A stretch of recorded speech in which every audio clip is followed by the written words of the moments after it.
Actually left, and you probably know this, I left one little piece out of the foundations, and it's just a very short piece, but it's what I want to start with today. So if you look in your booklets at page 13, you see what's entitled 3 Essential Missional Strategies. So now we're moving into the tools, but we've got to have a strategy to use those tools.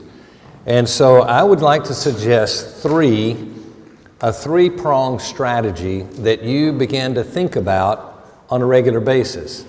Now, in our church, anybody can pretty much say among our church, GBI, and everybody will know. Now, obviously not everybody, but I mean the vast majority of people would tell you what GBI stands for because we've just hit it over and over and over and over. Years ago, I realized that there were a lot of us that were struggling on how to share the faith and get started, and it's challenging. And you understand, because a lot of you are sitting here now saying, I just don't know if I could do this kind of thing, and so forth. Well, I thought, let's make it simple. And so came up with this idea of, let's just talk about 3 words, a 3-step strategy. And the strategy is greet to begin with, befriend, number 2, and number 3, invite. That's your strategy. So you've kind of got a plan in your mind. Now you've got to fill out that plan, but it's really pretty simple. Now, if you were to talk to somebody and say, what's the hardest step for anybody to take? And the answer would be the first step. That's where we get challenged. Now, I realize we're all different personality people, and we're going to have differences of opinion on this one, but I can tell you for sure, for me, the first of these 3 is the hardest for me to make. And we're all different. But the first is the word greet, all right? We have to greet people. And so I love to equip. I think you've got to equip people. You can't just tell people this is what you do. You've got to say, let me demonstrate, let me show you. Why don't we ask questions? You ask me questions. I'll ask you to see if you understand it. So I'm going to make this really simple as I possibly can. How do you greet? I'm going to model it. Hi, I'm Randy. That's it. Now, a lot of people get confused right from that beginning. I want you to use your name and not my name, all right? Some people, they really struggle to figure this out. It's pretty simple. Hi. And you put your name and say, I'm so-and-so. And you say, well, what's so hard about that? Well, you're not an introvert. You're an extrovert. You say, that's easy. So you've got number 1 made. But I look at people and I have this little fight with, myself before the Lord, and I go, Lord, I know I need to say hi to this person. I need to speak to him. I need to da-da-da-da-da. Now, you're going to think that I just hate people, and, everywhere I go, I just go, I don't want to talk to you. I don't want to talk to you. No, I really can do, I can be personable, no, not an issue. But it just, for a stranger that I've never seen or met, for me to go up, I see somebody, if you're a big Alabama, Auburn fan, or Georgia, whoever you may be, you know how it is where you see somebody that has, your logo on their jacket, and you're out among people and you go, War Eagle, roll Tide, or whatever it is. And, oh yeah, I can't do that. I go, how do you do that? You just kind of, strangers say, roll Tide or War Eagle? I can't do that. But so if you're like me, that's going to be the hardest part. And I have to have a little conversation with the Lord and say, Lord, I really need some strength here because I need to start this. This could lead somewhere. I don't know if it will, but, hey, I'm Randy. So now I've finished the first. So the first step is done. Now, the next one is befriend. You say, well, what do you mean when you say befriend? Well, I'm going to make that simple. It is be friendly. That's it. Just be friendly. What do you mean by that? Well, ask questions to get to ask about them. People love to talk about themselves. I'm telling you, if I could tell you the number of flights that I've been on where I am doing this, and I get to the be friendly. I say, so tell me about where you're from, okay? Do you have a family? Are you married? Do you have a family? Oh, yeah. Well, how many kids do you have? Oh, how many grandkids? And after about 30 minutes, I've heard more about this person. They go on and on and on and never even ask me, where am I from? Do I have a family? I don't ever hear anything. And I have a feeling they go home and they talk to their spouse and said, I had the most delightful flight. This guy had the best time hearing about me. And they love it, but they never, and I don't really care if they tell me about them. That's not the issue. But the point is, people love to have people to show interest in them. That's it right there. You show interest. New neighbors, show interest in them. Just show that they care, that you care about them. If it's somebody at work, say, Lord, I'm going to start praying for that person. Would you give me ways to just show them I care about them? That's all it is right there. So we've already finished the second of 3 steps. We're 2/3 the way home. How easy can it be? The third is the word invite. Now that we have befriended, and that befriending could take a long time, it could take a very short time. I'm going to help you kind of figure that out in just a few minutes. But all of that, you've got to figure out, when's the right time. But when that time finally comes, you want to invite. So here's the question, what do you invite them to? Or what do you mean by invitation? And so I'm going to jump down to the 3 invitational options right now. So if you going down on the page there, and this is on page 13 and following, 3 invitational options. And the first of 3 is to read. You give them an option to read something that will enable them to be exposed to God's Word. See, God's Word, remember, you got that. That's what is going to impact people's lives. So if you can find a way, however you can find a way to get people constantly exposed to God's Word and God's people, that's it right there. And you will be the God's people to begin with, and that can be expanded as you introduce them to other people. But the idea is, if I can get you constantly exposed to God's Word and God's people, the possibility of seeing you come to faith just goes from nothing up to really, really high. That's the great news. So whatever plan you use, just say, does this get people constantly exposed to God's Word? Does it get them exposed to God's people? So the first idea here is to say, okay, I got to give you something to read. I used to watch Frank Barker, who started Briarwood Church and was a mentor of mine. I watched him where we'd go places and he had his little shirt pocket with a little pouch there, and he'd have little tracts. And they were little paper tracts. They weren't like a booklet or anything. It was like a paper tract, one fold or whatever. And he'd say, hey, you want to read this? This must be good. You'll like this. I want you to read this. And I go, that's all you're going to do? He said, no. They may come to Jesus, you never know. And that was the way he would do it. And I thought, there is something to having something in print, that they could read. A lot of people just say, I want to be alone, give me something to read. So our church wanted me to come up with something, because we're having people, as a pastor, I had people come up to me saying, hey, what do I give my brother? What do I give him to read? He needs to hear about Jesus, and I just needed, what do you got? What should I give my brother to read? And I'd have to say, well, let me ask, is he religious or is he irreligious? Is he moral? Is he an immoralist? Is he, does he have, tell me a little bit about him, and then I would try to figure out, I'd probably give him this or I'd give him that. And I thought, that's a shame. There needs to be something that we have in common that we can use. And I was encouraged to say, well, take what you're doing with people as you meet with men over and over and over, and we're equipping women that are meeting with women over and over and over. What is it that you would want them to read in general that would be common to everybody? They go, that would connect. And so I just did that, and I pulled it together in this little book some of you might be familiar with, called The Answer. And it's one thing I knew, it had to be short, real short, so I wanted to keep it under 100 pages. It can't be published. We self-publish because we want to make it, it's a tool. We want to get in the hands of people. So what we did is we said, all right, let's get this little, so I wrote this, and it's on Audible if you wanted to get it on Audible. But this little book, we've now, I think 60,000 or so of them have been attributed. They're not in any bookstores except our own bookstore.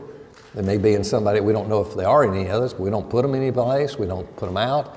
These are for our people. And we just say, if you'd like to have a good tool, here is a great tool to use. It really is amazing how God's using this thing. Last week, after church, I'm walking out and somebody comes up and we're talking and said, I got to tell you an encouraging story.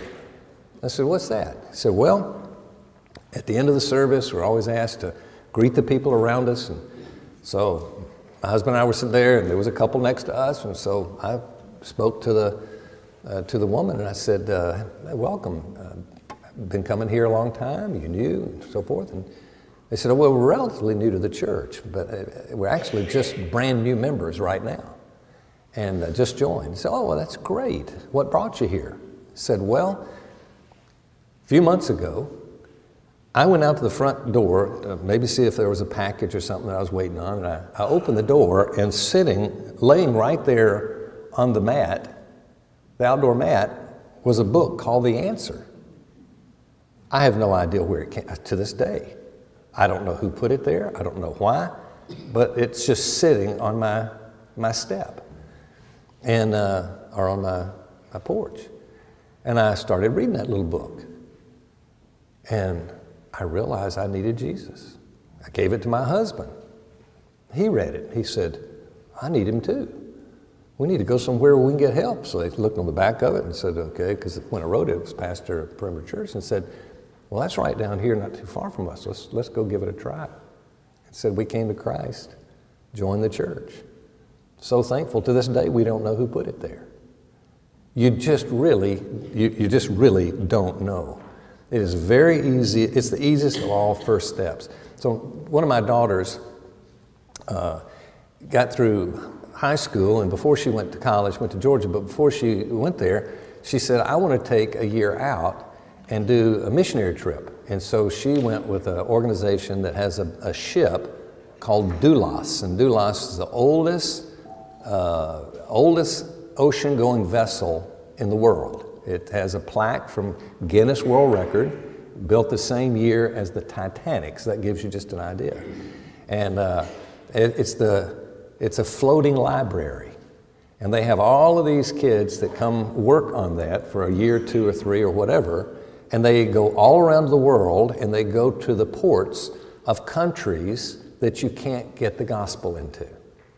But they can stop at a port, and they do work to help the people, humanitarian work, but they have the bookstore there, and anybody can come on, and then they go out with books, and they distribute literature. So it's a literature distributing organization. And so she gave me a little cassette at that time. When she got back, she went around the world for this 1 year period of time, and she brought back a devotion that somebody gave that would come on the ship. They'd have somebody wherever they were, and a Christian leader would come on and do a devotion for them. Well, this person came on and did the devotion and told the story about the impact of literature. He said, here's what happened. He said, came to faith, became an evangelist. I travel all over the world, all the time around the world. And I'm meeting Christian leaders wherever I go, and I ask them questions. I ask the question, how'd you come to faith? I always like to hear how they came to faith. And I found it interesting that on multiple occasions I heard the same way somebody came to faith, and it was in Australia at a particular crossroad, at an intersection in Sydney, Australia. And he was familiar, he gets to Australia a lot, and he said, so I just said, hey, I keep hearing people coming to faith by somebody that was handing out tracts at the corner of X and Y, wherever that is. And so I said, next time I'm in Sydney, I'm going to go there and see what may be happening. So it goes to the corner, nobody's there, nobody's doing anything, and So he spent a lot of time standing there saying, hey, have you ever seen anybody handing out tracts or religious information or anything on this corner? No, no, no, no, no. And finally somebody said, oh yeah, years ago. Yeah, he was in fact, he was a tailor, and he worked in this little corner shop tailor right here at the intersection. And said, I believe that at that point he lived up above it. That's where he lived, he and his wife. So he said, well, I'm gonna just go. So goes up the steps and goes up and says, actually goes in the tailor shop and says, are you the tailor? No, no, no, I bought this, but it's upstairs. The guy that owned it originally, he's upstairs. So well, maybe this is the guy that handed out the tracts. Goes upstairs, the wife comes to the door, it's an elderly family, and says, is your husband the tailor that was downstairs that would maybe hand out information on the street corner? I said, that's my husband. And it says, is he alive? Yes, but he's in very poor condition. He's an invalid, he's in the back bedroom. Well, could I see him? Sure. And he goes back and he starts talking to the guy. And he says, hey, I've just gone around the world and found these people that have come to faith that are now Christian leaders, and they say they came to faith by somebody handing them a tract here on the intersection of this street, and I found out that's you. And he said, that is me. And he says, well, I just wanted you to know, you got to be thrilled to know how God has used you through the years by handing out those tracts. And he just started crying. And he says, why do you cry? He said, well, I don't have much ability to communicate. I never have. But I wanted to serve my Jesus, and I just didn't know how to be missional. He didn't use that word, I'm sure, but I didn't know how to, be used of God. And I said, what I can do is I can skip lunch every day, and I can stand on that corner and hand out. I have nearly an hour break, and I can hand out those things, and I handed them out, year after year after year after year. And he said, I have never in my life ever even heard of anyone who came to Jesus because of it. Not any person. And to hear you talk about these Christian leaders, and it blew him away. I'm telling you, literature can be used of God. It may not be the most productive ideal, but it's the easiest. And when I was here in Gadsden, we had to, as we got trained in how to share our faith, we were pushed out into the neighborhoods and go door to door. I just soon have a shot in the eye. I mean, don't send me to a door to somebody I don't know and say, hi, do you want Jesus? I mean, what do you do? I don't want to do that. But that's what we were trained to do. We were trained to use the 4 laws, which is very simple, and we did it over and over and over and over. And it got me through a fear barrier. Well, what giving books away, or literature, whatever, gets you over the fear barrier. It gets you used to talking to people, being conscious about the lost, thinking about and praying for the lost. It's the starter, to the leaven. You just start it, and it gets going from there. So I want to encourage you to do that. What we do is we challenge the people of our church, and this is why we have sold 60,000 copies, is because we say, look, these things cost us like $4.80 or something, I forget the amount, to print one of them, because we just print them locally. We print enough that we use for a year or whatever, and we print more and more as we need them. And so we sell them in our bookstore for $12, which covers the cost of this and the cost of that and so forth and so on. The bookstore gets, whatever, but they don't really like, mailing books one at a time and so forth. So our Ministry of Life on Life, we take that over, and I want you to know I don't make a dime on anything that we sell, ever. That goes to Life on Life Ministry. If there's any profit at all from it, it goes to ministry to buy more and to keep this going. But we sell these for $5 a piece, but you buy it in a packet of 10. The reason we do that is if somebody buys 10, they're not buying 10 to read themselves. I'll read the first one, then I'll read the second. No, it's the same book. So we know you're doing this for other people.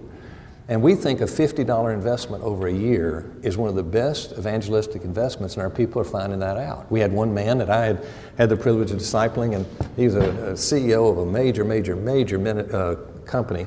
and he's interacting with the top CEOs in the country about various things. And so he told me a few years ago, he said, hey, Randy, at Christmas, I had about 10 CEOs around the country. And I just sent them a note with this book. And I said, I hope you'll read it. This has been a big impact book for me. A lot of people found it interesting. Hope you enjoyed it. If you like it, give me a call or we'll talk. If you ever want to talk about it, no big deal, but just a real nice little note. Merry Christmas to you. He said, Randy, I think it was 9. I had 9 people contact me and say, when I'm in Atlanta, can we get together and talk about that book? Because it just does. It seems to hit the issues that non-believers would look at and go, wow. You'll find it very beneficial to believers, for that matter. But we have these here. We'll have more next weekend if you're here, but we brought enough if you like. We would encourage you to get 10 of them. And please hear me, not for our money. It has nothing to do, zero. It's not money. This is just getting you with the idea, why don't we pray? I do this with my discipleship guys. I say, why don't you pray that God will give you 1 a month? That's not like you're just giving these things out every day. 1 a month to put somebody in your pathway you can say, can I give you this little book? And you be praying for that person that you give it to.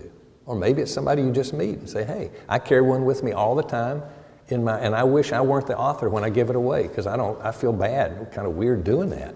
But I just watched the fruit from it. It's just so very helpful. So I want to encourage you. I think this hard because that's a step we could all take and it would start us in a pathway that would be beneficial. And you will spend more money on coffee or whatever over a very short period of time than you'd have. Because that's too expensive. I can't.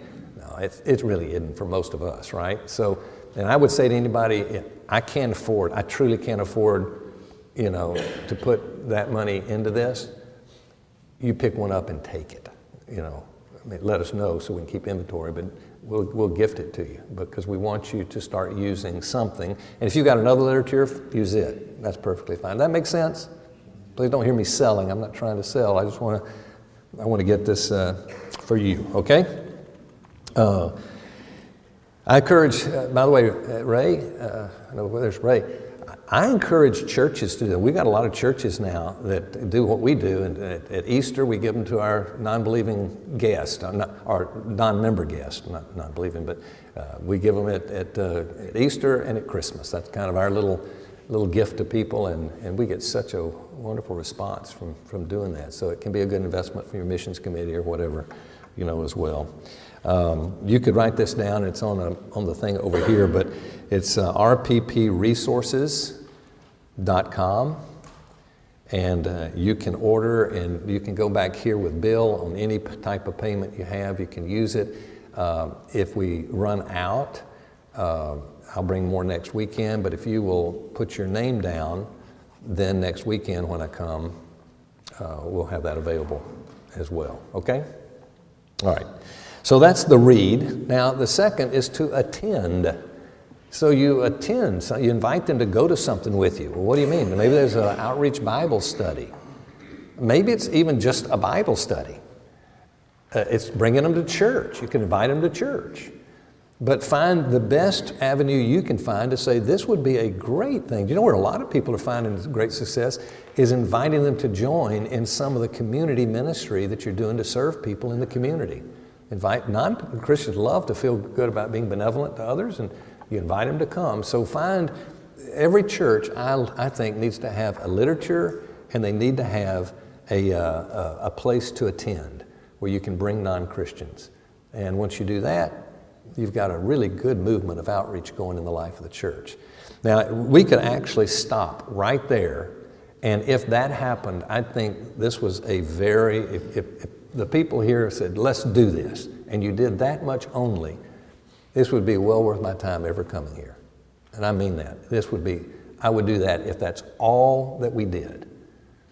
There is a third approach, and it is the most, I'm going to call it mature of all the approaches. You will certainly see more fruit by quite a bit, I think, by doing the third one, and that is you invite them to investigate.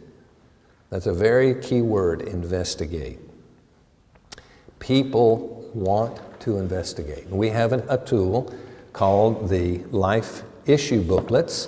You have one packet in your or one of these packets. There are 4 little booklets, and these are little booklets that I wrote years ago, and we've kept kind of developing it through the years. But this is what I use with all those illustrations that I use. I say, here's book 1. And I'm going to show you next week how I go through these books. And the first one you can see, if you don't even open it, is the Bible, God's Word. You remember the 4 questions that we talked about? These are the 4 questions. 5 or 6 pages of Cliff Notice type of answer to each of those questions. But I've got information at that lunch that I'm going to give that's going to push it to a whole nother level. This is kind of an intro. Gets them interested. They don't know what they haven't heard.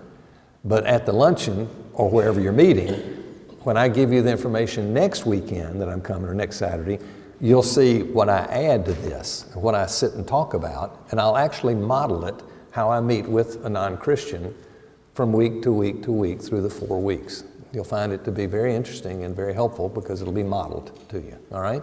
So those are the 4 booklets, and you can get those as well, and we just sell these individually. And so Bill back there will have that information and how much and all that if you're interested to get more, all right? Now, let's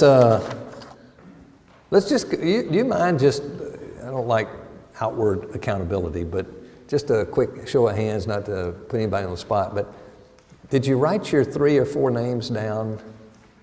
If you did, raise your hand. Okay, that's about a 5th of us here. Great church here. No, huh? You thought of it? Okay. I want you to do it now. I really want you to do this. If we won't write them down, we won't pray for them. If we don't have something to look at each day and go, that's my prayer list, I'm praying for this, you won't do it. You don't pray for people, you probably won't be reaching people. So that's something that's not hard to do. If you say, I really don't have any friends that are non-Christians, well, that's all right. That's your prayer now. On your little prayer thing, put 1, 2, 3, blank. Lord, my prayer is, let me meet non-Christians. Put them in my pathway. Give me eyes to see them. Give me a heart to help them, or whatever that may be. All right? Can we do that? Everybody would be willing to do that? Okay, good. All right, now let's get into the tools. All right, I know you want to hear about the diagram, and that'll be the 4th of these 4 tools. The first 3 are very, very, very simple, but then we'll jump into the diagram, and I think by the end of that time we'll probably take a break. Okay? So the first one. Well, before I give you the 4, I said I would answer the question, and I need to do this. How do you know it's time to talk to somebody, as opposed to, I just met them, do I bring up spiritual things now? Do I use one of these tools now? How do you know? So here's the way I suggest you think about it. Imagine that, true story, I'll tell this first. So I'm in the gym where I exercise, and I'm in there, and here is a guy in our church that I really don't know well, but I actually knew his name. I could remember his name, but we're not friends. We don't connect, ever, don't ever see each other. And he's way across, and probably further than this back wall here and that back wall. He's way across the gym, and all I hear is, Randy, and I see a hand wave.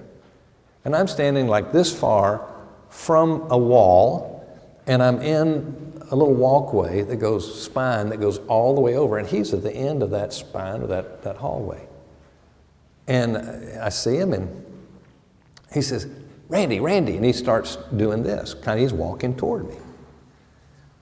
Well, I say, well, apparently he wants to talk, and so he comes walking up to me, and I take a step or 2 up toward him when I see he's coming toward me, and I stop when he is about right there, which is a great place for him to stop. Right? And I mean, literally, he just kept walking. And his face is this far from me. Now, this felt weird to me. I'm like, oh my, give me my space.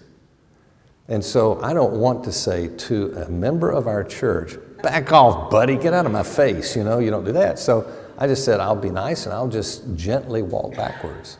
So I said, hey, Jim, how are you doing? Yeah, good to see you, Jim. Now, if you're in my shoes, what would you hate? Huh? For him to come right at me. And he did. He said, well, it is great talking to you, Randy. And now he's in my face again here. Now, I've got a wall about that far back, a solid wall. And I take one more step or two, and he takes a step or two, and I said, only way I'm going to survive this conversation is make it a game. I got to have, you know. So I said, I'm going to see how far I have to walk before he stops walking closer to me. Honest, I'm back. If this is the wall, I am up against the wall like this, and he's right here talking to me. And I'm going, are you blind? Do you not understand what you have just done? And so I don't even know what he talked about. All I can think about is his chase of me, you know, whatever it is. And so when that was over, I was so glad that conversation was over, and I said to myself, I will never talk to him again. I will never talk to him again. And I think I avoided him for the rest of he passed away about a year ago. But I'm telling you, I just don't do that to me. I just explained to you what people who are non-Christians think about us. When we say, hey, how you doing? And we come up and we get too close to them. And we start talking spiritual stuff and things, and they go, oh boy. And they just kind of be nice, and they back off. And what do? We just keep going. We get a little closer. We do it to our children. We do it to our grandkids. We do it to people all the time. And they get so turned off, they go, I don't even want to be around them anymore. That we do not want to do. I can say this, take the last 100 people that I've had the opportunity to share the Lord with. I've had plenty that would never come to faith and would disagree with me adamantly about Jesus, about anything that I've said. I have never, to my memory, I have never had any of those that were unhappy with me, were ungrateful. I mean, they're thankful. I've never had anybody get mad. Now, they may get mad at what I say, but they don't get mad at me because the way I don't get close enough that can happen. So what I do is I'm going to give you a few little tools. And these will be verbal tools. Some of them will be written tools. There'll be various, idea tools. But as I give these to you, they're things that you go, okay, he's coming toward me now. Let's see where he stops. And spiritually speaking, I can tell, it's kind of where Chuck is sitting there. He stops there, and I go, this is a little far to have a conversation. He doesn't want to have a conversation with me. I can kind of, and this is relationally, I can just smell it, tell it. You can tell when that is.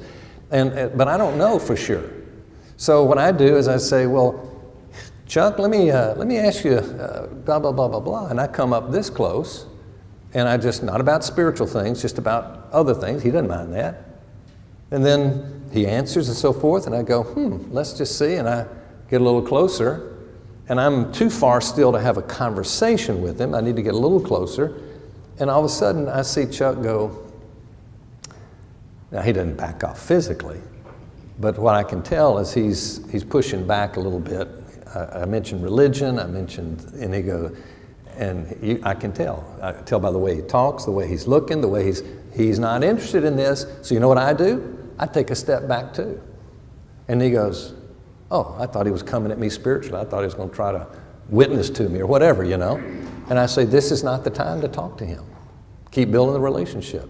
Wait for an opportunity. He may have a tragedy in his life, and he comes and calls me and says, hey, I don't know, but it's not the time. So you begin to kind of figure that out, But I know this, that if I say, I go, hey, Jim, he's at the other end, and I say, he goes, huh? And I go, hold on. And I start going toward him, and I see him go, oh, like this. And then I go, oh, I got to run. So I start running, and then all of a sudden he starts running.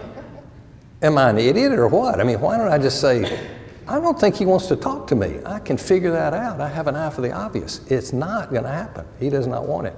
So why chase him? So some of us need to quit chasing our grandkids. Some of us need to quit chasing our kids. Some of us need to, say, oh, let's back off. Maybe there's some other ways that might be more attractive, and I hope we show you some of those that might be helpful, okay? So here are some of the tools that you could use. The first one is, if you look on page 16, you see these tools. The first one is a little acronym. I still use it to this day, SHARE, S-H-A-R-E, and it's an acronym, acrostic that helps me remember. I can be on a plane. This is particularly for people that you've never met, and now you're with them and you've got an opportunity to talk, like on an airplane, for instance. And I'd say, well, how do I get started? Well, secular life. Hey, and I befriend. Or I greet and then I start befriending. And I ask these questions, secular life. Tell me about your, where are you from, blah, blah, blah. You know the questions there. Then I turn to home church. That's interesting because it used to be when I started doing this, 90 some odd % would tell me about their church background at least, or their story. But now I'm seeing the majority now say, I've never gone to church. I don't go to church. So, okay, that's fine. And if that be the case, because I'll say, well, where you grew up, was church a part of your life, whatever, which is the next question, attendance or activity level. Now, if they say, no, I never went to a church, when I say home, when I start talking about, your church background, well, I know I'm going to take a little different course at that point. And I might say something like this, well, it was a big part of my life. I don't know, but it was pretty meaningless. If that's your story, tell it. If not, say for most people, it's meaningless anyway, because most churches don't really, help a lot for many reasons. And, you can kind of relate to them in that regard.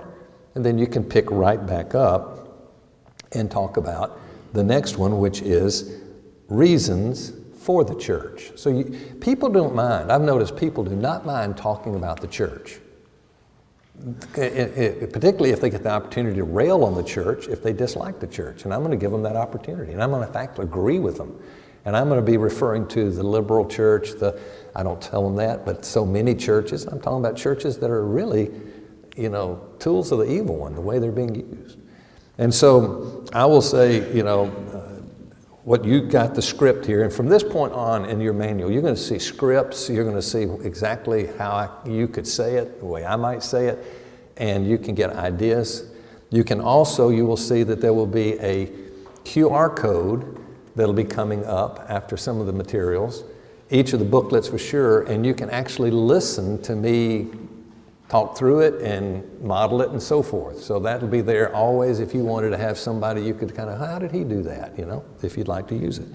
But this is the way the script would read under reasons for the church, and it's in print there with you. The important thing is not whether you're Methodist or Baptist or Presbyterian, and I always put my, being a Presbyterian, at the last. So if something comes up, I can put that in there.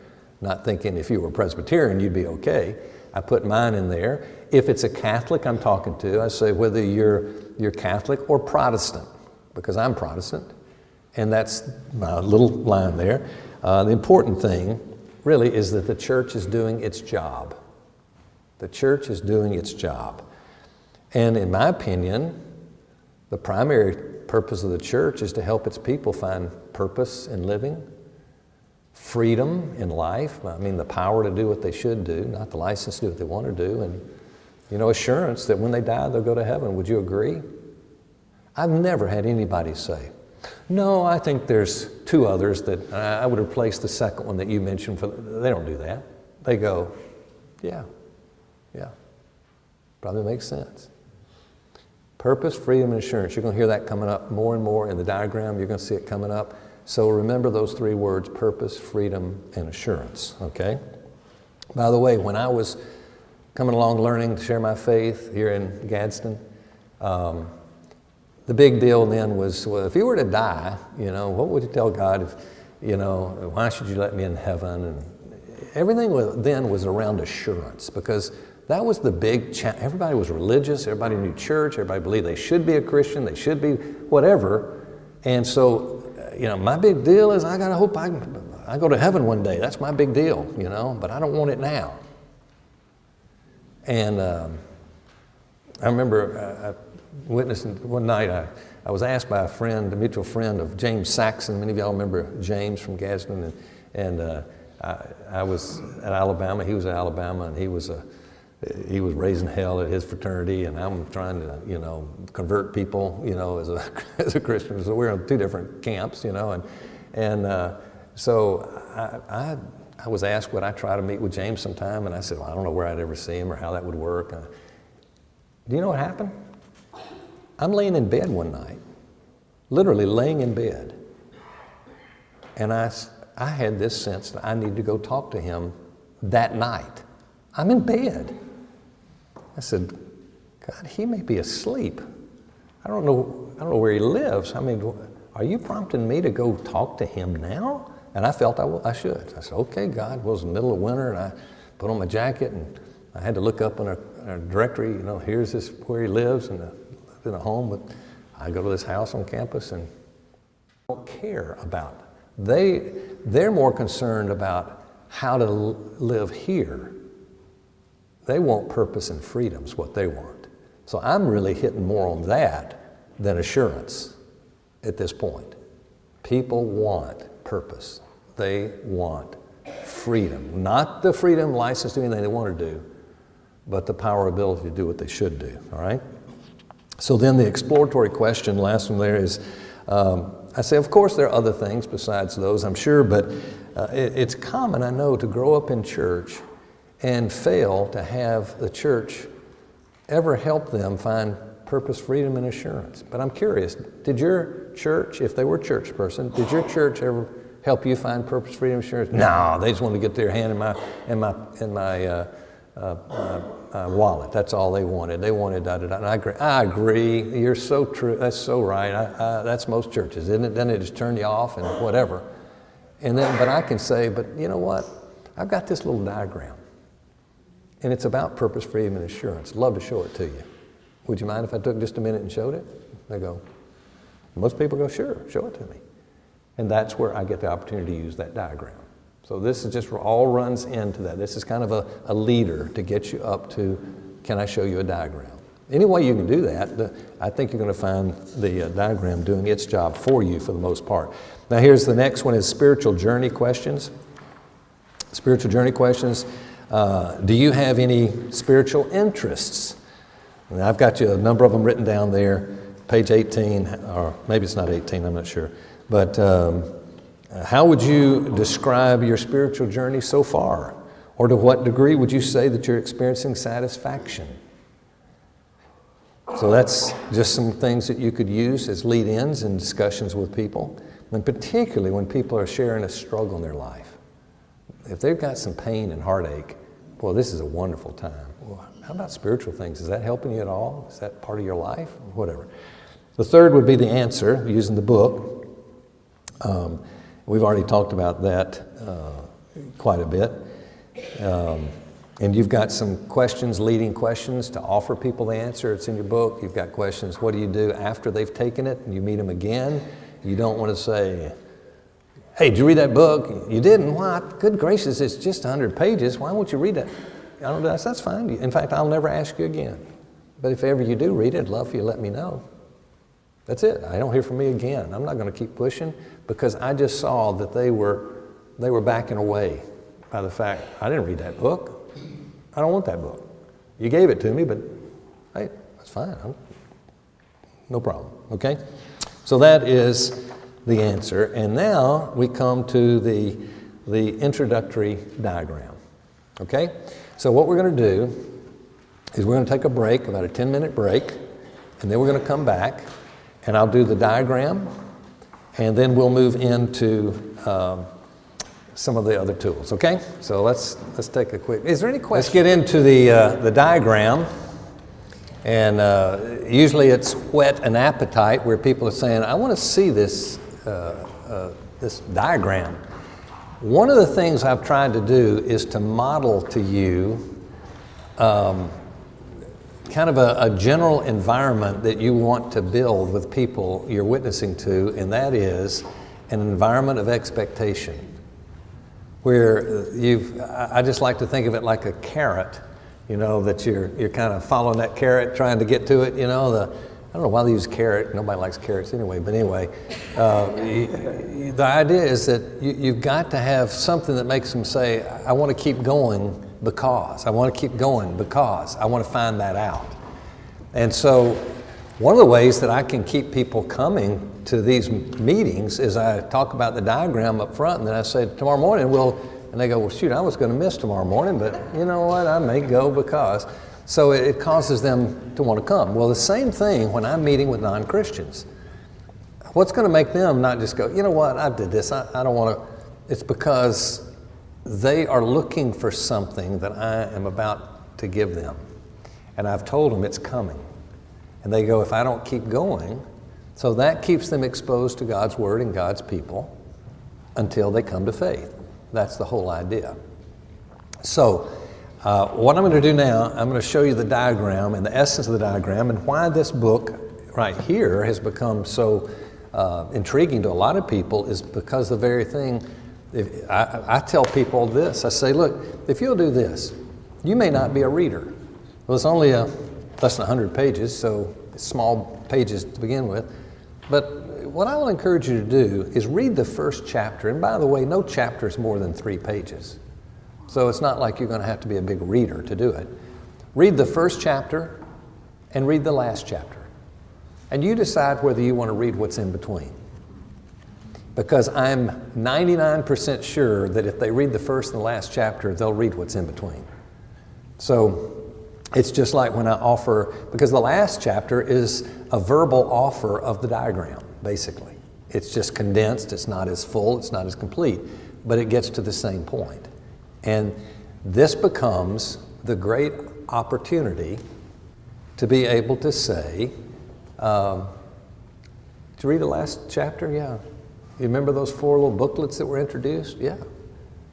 Well, any interest? I've got some of those if you're, in fact, I saw that. I thought, how can I get them? I want to get those 4 booklets because that's what the diagram does. It kind of makes you anticipate. So what I'm going to do, if you'll look on page 21, you'll see the outline, the overall outline.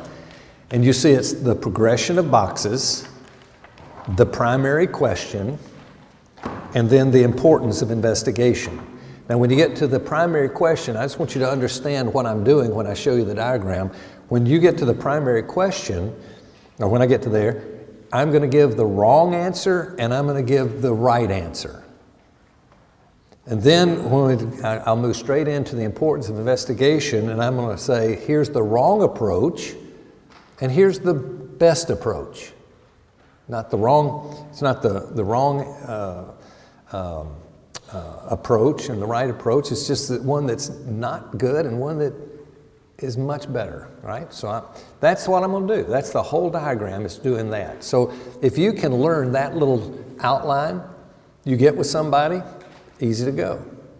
You might say, I could never do this diagram that you're about to do, and that's fine because you can go online with, we got people now that go, if you, and you go to perimeter.org slash, I think, yeah, it's perimeter.org/box diagram.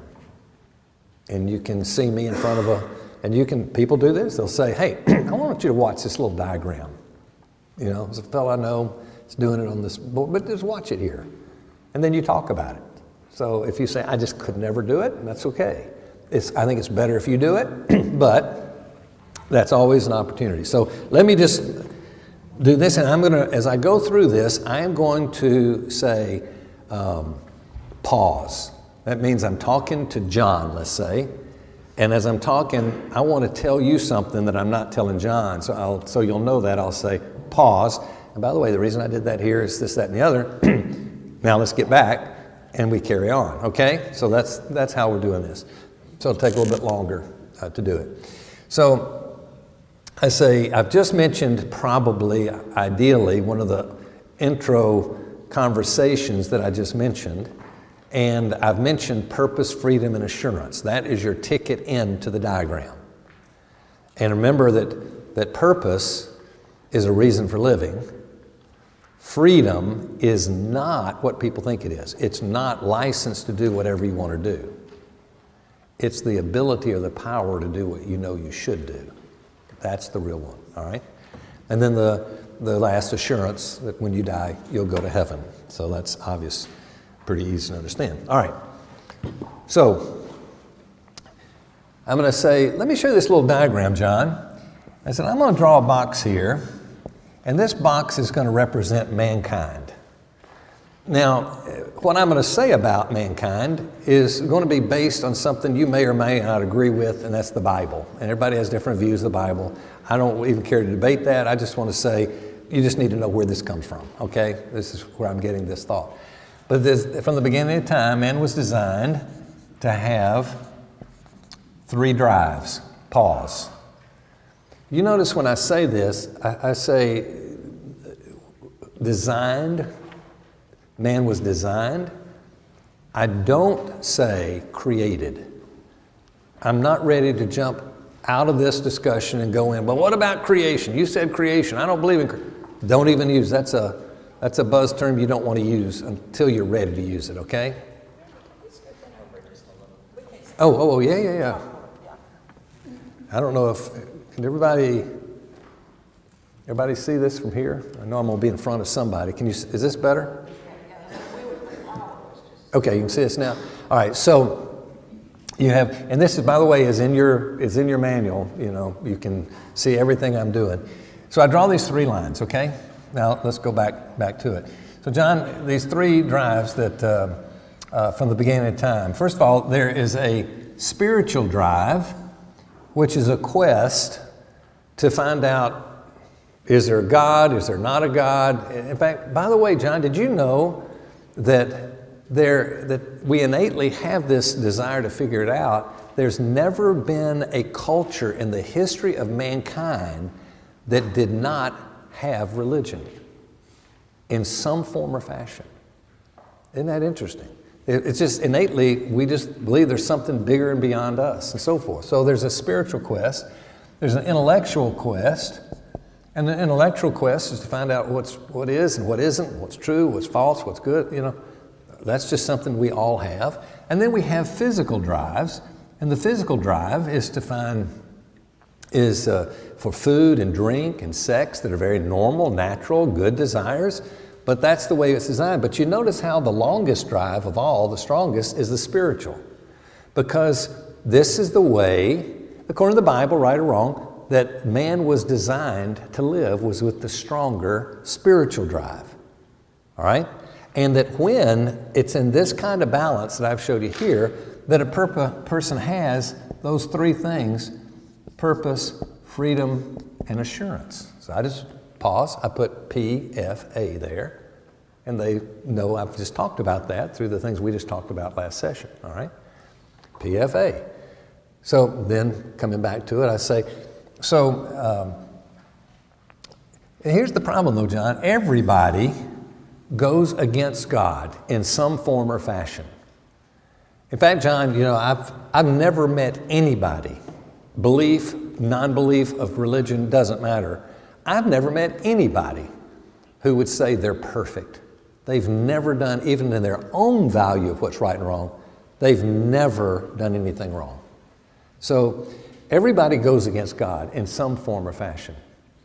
Now, John, as a result of that, there's an inversion of these drives that take place. The spiritual becomes the least of the 3, and the physical becomes the strongest, all right? And as a result, man has now lost this purpose, freedom, and assurance the way they're designed to have. And so you know what we do, John? We put on a pseudo-spirituality. And by that, I simply mean this. And I put a little pause, I put a little dotted line here. I say we add, because we know something's wrong, and we add a pseudo-spirituality. John, kind of things like going to church, religion, morality, all kind of things that we try to make it feel better because we know something's wrong because we don't have that purpose, freedom, and assurance that we're designed to have.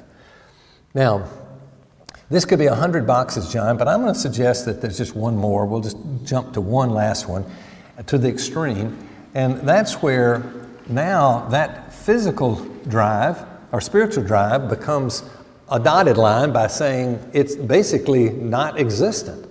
That some people get to the point They don't believe there's a God. They don't believe there's a way of knowing if there's a God, whatever.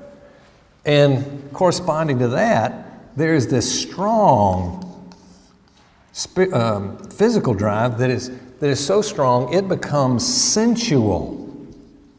Pause, I put the word sensual in there. And now back to and in other words, what I mean by that is now that natural drive for food and drink and sex becomes a drive that is, it controls us instead of us controlling it. I'll put it that way. Pause. I'm telling you, I can draw that, and people, I can see heads do this. They don't even realize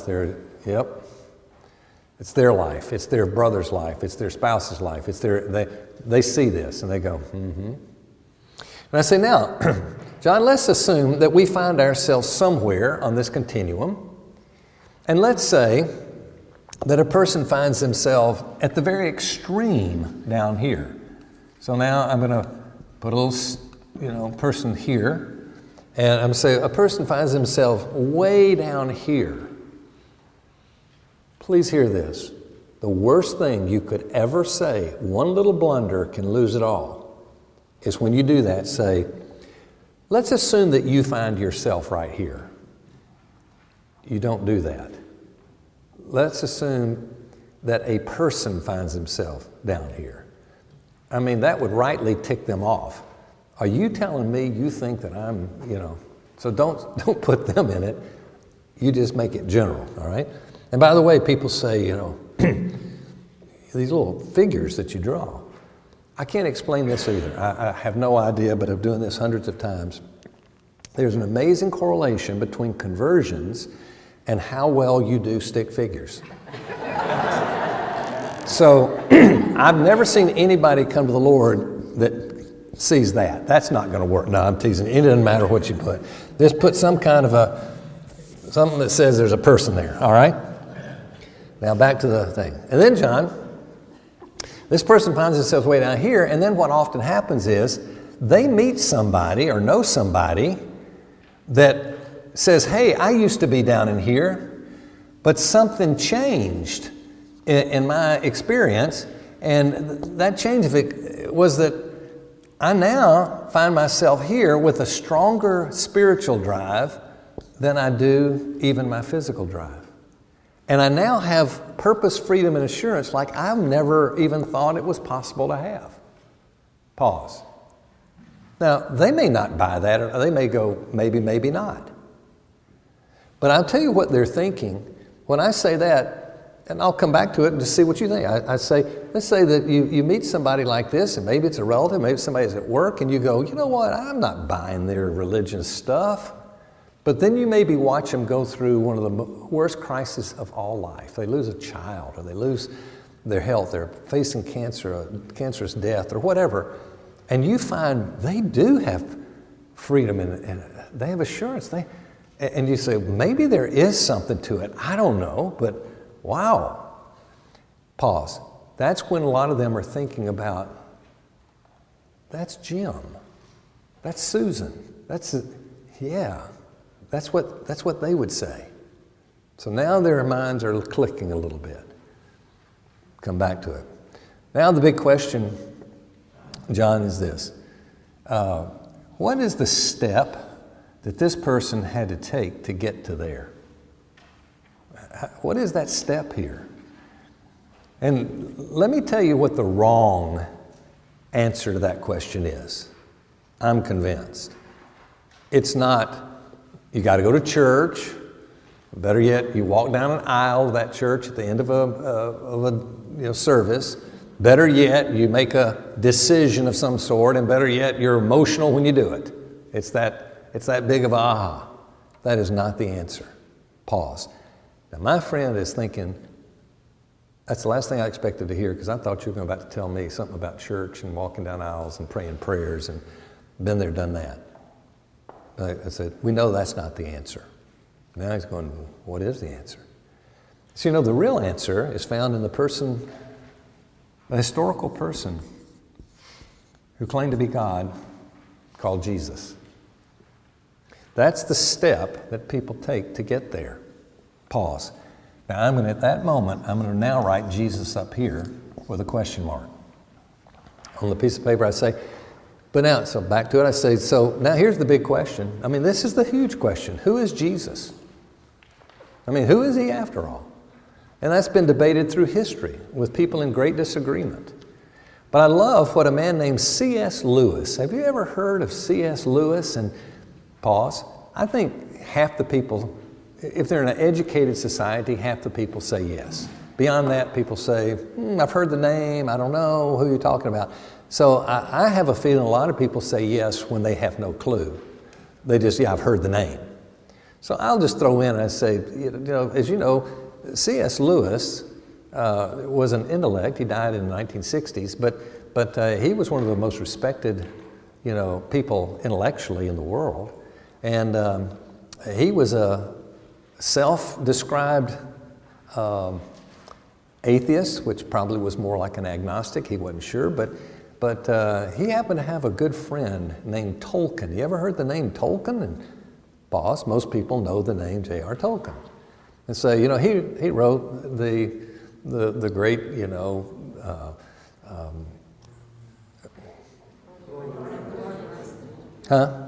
Lord of the Rings. Couldn't come out. Yeah, Lord of the Rings. And he wrote the Lord of the Rings. You're familiar with that? Oh, yeah.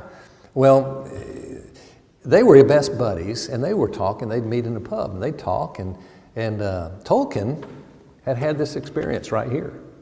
And he's talking to his good buddy, Lewis, and he says, you need to investigate. And he felt everybody should have that opportunity to investigate. And of course, the way he went about it, we wouldn't do it, but he started going to libraries and reading all the books and studying like you and I would never do. And he came to the conclusion that he wanted what Tolkien had.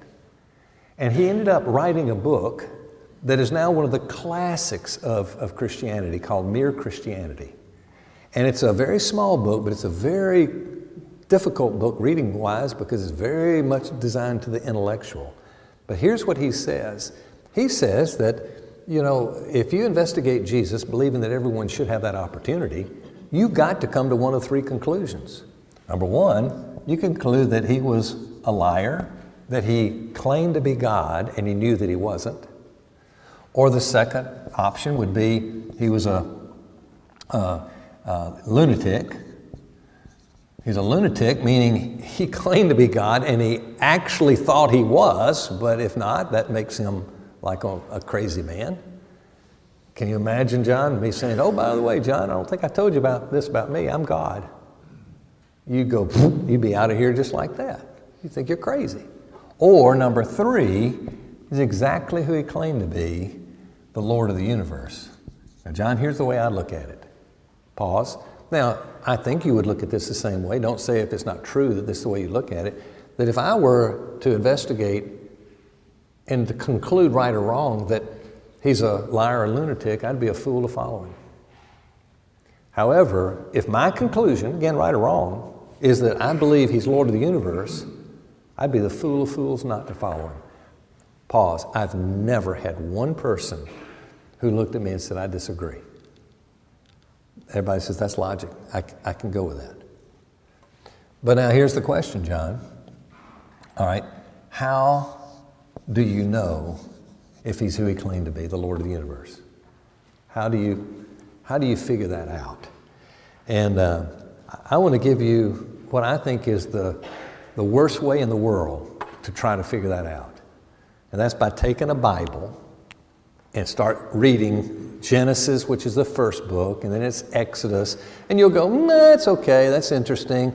Leviticus, Numbers, Deuteronomy. And you're through and you say, if the answers are in there, I will never find them, and you walk away. That's not going to be the answer. I think the answers, John, are in there, but I don't think that's the way to find it. You know what I think we need? So here's my last little piece.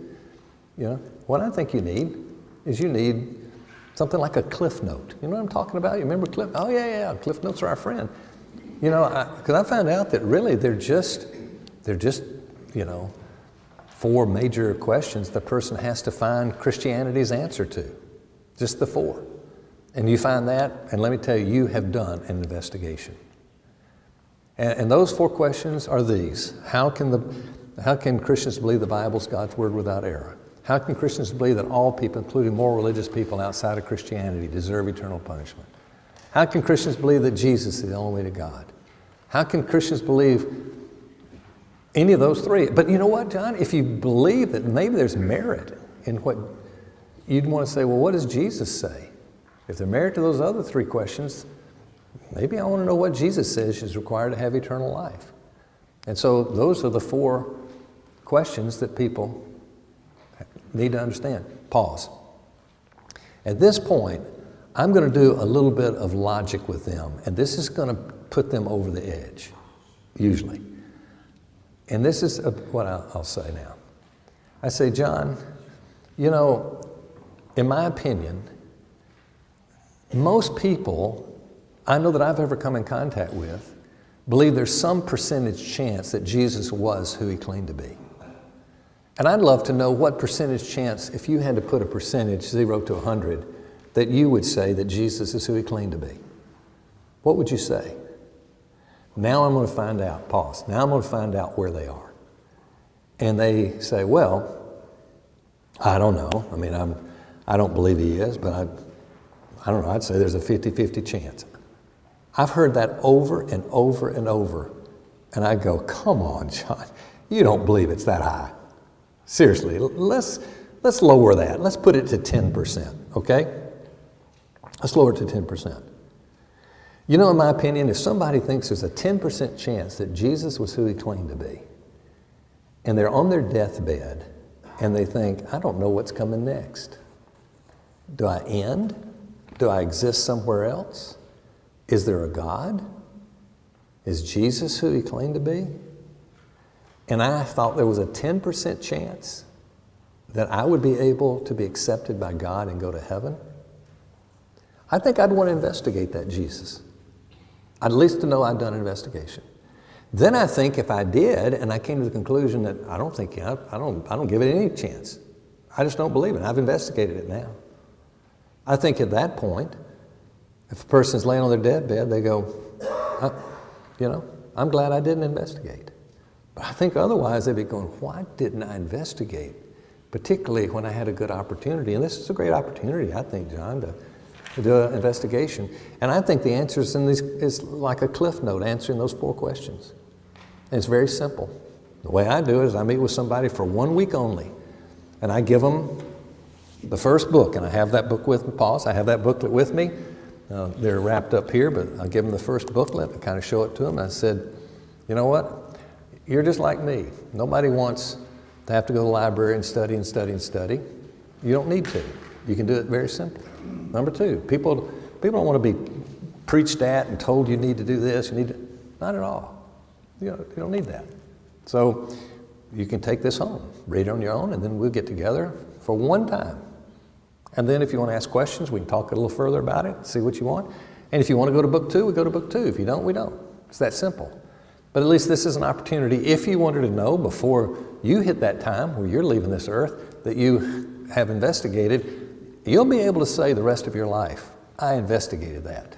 And it's really kind of fun. It's pretty easy if you like to do it. But your call, if you want to meet, fine. If not, fine. Can you see why people would say, I'll take a 1 week chance on this. This could make me happy on my deathbed. That's kind of what they're thinking. I use the analogy sometimes. I'll say, think about it this way. If you were, a pauper, you have nothing. And you maybe have $50 to your name. And you got to eat, and you've got to, you don't know how you're going to make life. You don't have any income. You don't have any place to get any money. And you find out that for $10, you could actually win a $10 million lottery.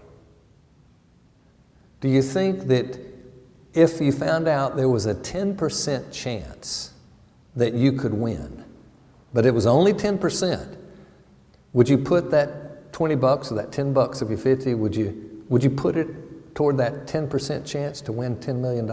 Every person says, oh, you better believe I'd do that. I say, well, of course. It's just like too big an opportunity for such a little investment. And that's a big investment of time or money for that person, but not enough to overcome, I need to do it. So when I want to ask them, where are they could say, I think there's an X percent. I don't care what that percent is, it works in my illustration. I have heard some say there is a 0%. 0.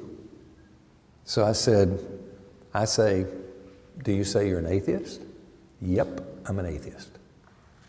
When I hear them say I'm an atheist, I need to know what to say to them. That's why I want to, as we train, we like to help our people know, what would I say to that? And my answer is to say, are you sure you're an atheist? Are you perhaps an agnostic? An agnostic is not sure if there's a God. An atheist is absolutely, perfectly, totally convinced, absolutely, there is no God. Well, now a lot of people change their description then. They say, okay, I'm an agnostic. I say, okay, an agnostic, that's fine. In many sense, we're all a bit agnostic, aren't we? But an atheist, if you're an atheist, if I'm you, John, I wouldn't listen to another word I say. I think it'd be a waste of your time. Because, quite frankly, if there's no chance that he's God, why would you spend time searching it out if you know there's no chance? But I'm going to challenge you on that a little bit, John. Now, by the way, I know a text in Ecclesiastes. I know what Romans says. I don't believe there is such a thing as an atheist. I don't think there is such a thing, because it is stamped upon man's heart to know there's a God. We innately know there's a God. Now, we can push it away till we're convinced we don't.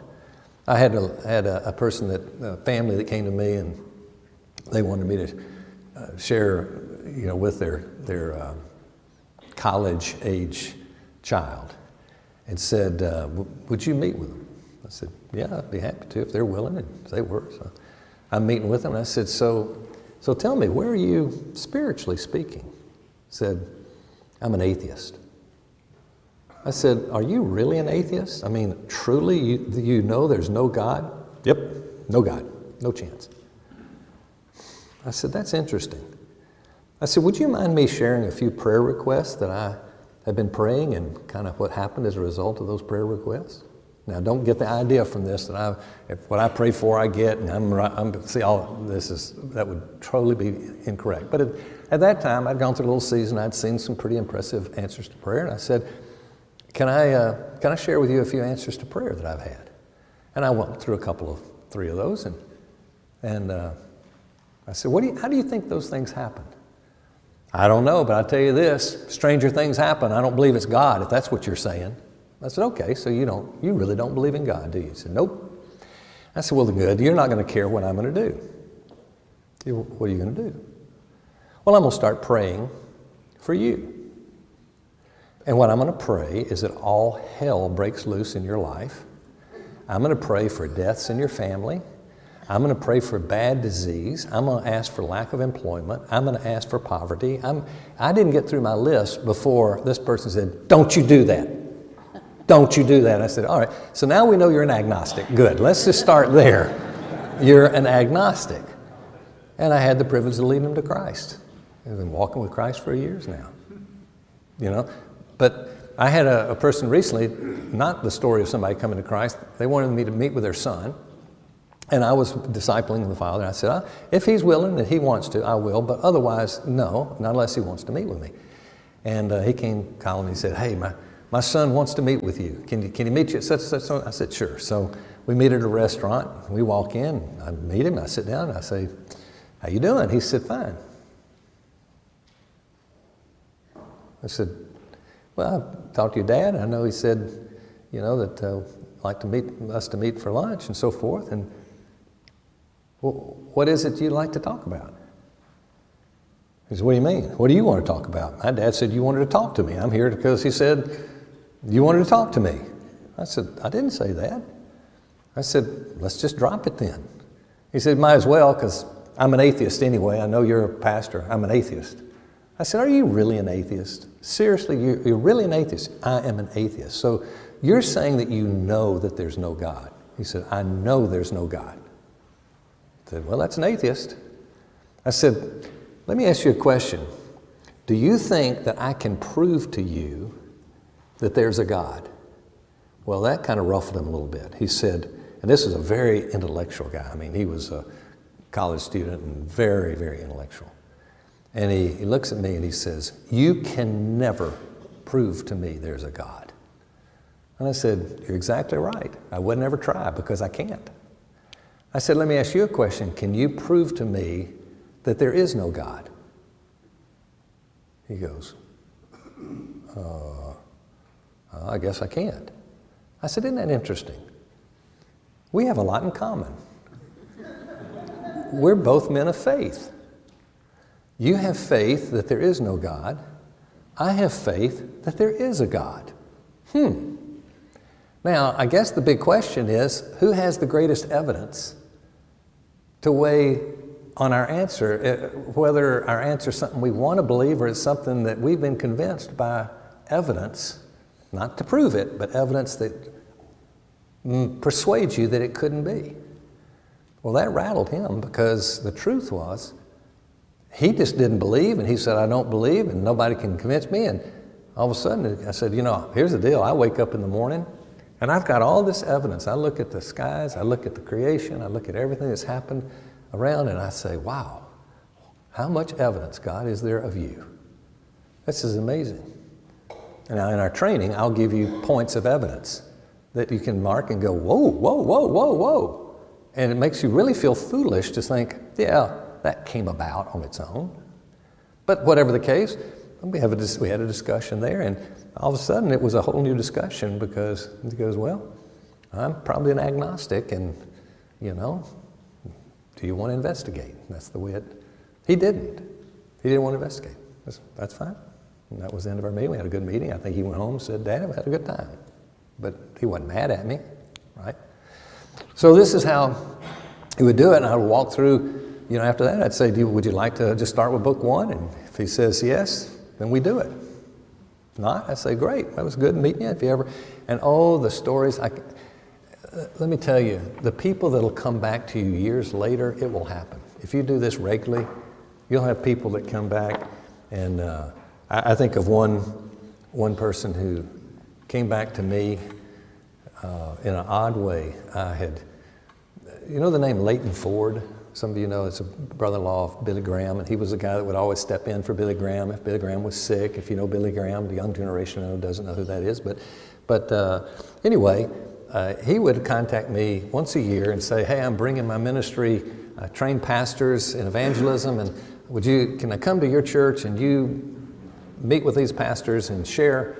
I'd like to interview you and so forth about how you're training your people to share their faith, and we do that every year, and kind of give them some new tools and so forth. And he called me again that next year, and he says, hey, we've been doing this for several years. He said, can we do it again this year? And I said, great. I said, look, and he always wanted me to bring somebody I had shared with that year that had come to faith. And then he'd interview that person. So I just started meeting with a Jewish man. And one of the tools I'm going to give you at the end of this morning is how do you deal with Jewish people. So I was meeting with him at that time. I thought, well, that'd be fun. I don't know where he'll be, but I said, Leighton, would you want me to bring a Jewish man that probably won't be a Christian by the time you get here, but he could be, I don't know. You want it? He says, that'd be really interesting. Yeah, let's do that. So Brian is his name, very distinguished business leader in Atlanta, makes a lot of money and all this. And so I'd start meeting with Brian, and Brian had when I say 100 questions every week, typewritten, multiple pages, 100 questions, all out of the Old Testament. I had never seen 90% of the questions that he showed me. I had no answer. There were details about the Old Testament, why this, why that. And I did my very, very, very best. But he hadn't become a Christian at that point. So I go, all right, Brian, would you come meet with one of the great Christian leaders of America? He's going to meet with pastors, and I know it's awkward. He's a real outgoing. He said, I'd love to do that. That'd be great. Not a Christian. Keep that in mind. So first question Leighton asked him was this. He said, tell me, what impressed you most about meeting with Randy from week to week, what you're doing right now. Well, I was sitting in the back and I felt a little embarrassed that because I know he was so appreciative for what I'd done for him, and I'm about to hear some pretty nice compliments about my, willingness and what I'm doing with him. And he says, that is really easy to answer. I think the thing that impressed me most about Randy was how little he knows. And I'm kind of like this, and I go, what? What do you mean? He said, I have 100 questions every week. I give it to him, and he'd say, I don't know. And then he might know this one, and he might know that one, but he'd say, you know what I'll do? I'll do my best for what I have time to do to come back with some answers to those maybe next week, but I just don't know. And then the next week, come back and say, I couldn't find a good answer to this one. I couldn't find a good answer to that. I don't know. And he said, that's why I kept meeting with him, because he wasn't a know-it-all. He wasn't a guy that tried to tell me he has all the answers, and I wouldn't have believed him then anyway. And so this was very helpful. But he didn't come to faith. That's the bottom line. He didn't come to faith. Fast forward 20 years. 20 years go by. I happen to be among 500 of my closest Fulton County friends at jury duty. I'm in the big, room. And who is there but Brian? And we spoke to each other. And the next thing you know, they call the next group out, and we're in the same group to be evaluated for a jury. And we're put together there talking. And as we're talking, never mentioned spiritual things. He'd gone through the booklets with me. Nothing came up. He didn't say anything. I didn't push it. That was fine. Last thing I see of him, we leave, go different directions. It's within weeks later, he calls me one late night. He says, ever since we met, he said, God is chasing me like a hound. I can't get away from God. I know he's pursuing me, and I don't want him, but I know he's pursuing me. And can I meet with you? And I met with him. Went through, kind of reviewed what we talked about and so forth and so on. And he gave his heart to Christ. Just recently finished his 3rd year in my discipleship group. He is a totally remade individual, totally different man. That was years later. And he said, I knew ever since we met. I had a girl that came to me, and she said, I'm dating this man now, and I love the Lord, but I'm dating this man that's a secularist. Oh my gosh, he's such a... In fact, you know what I'm going to do? I'm going to hold that and tell you the tool I used with him when I get to that. I'll share that later. But the point is that you never know, You don't have to have all the answers. You really don't. But as you meet with people, you want to be able to give them an opportunity to investigate. Do you want to investigate? And if they do, fine. If they don't, and realize if they don't then, they may come running after you later. And that does happen. Where they say, you're the guy that can help me investigate. They want to do that before they die, okay? Now, we're going to skip all of the primary tool, which is this, the booklets.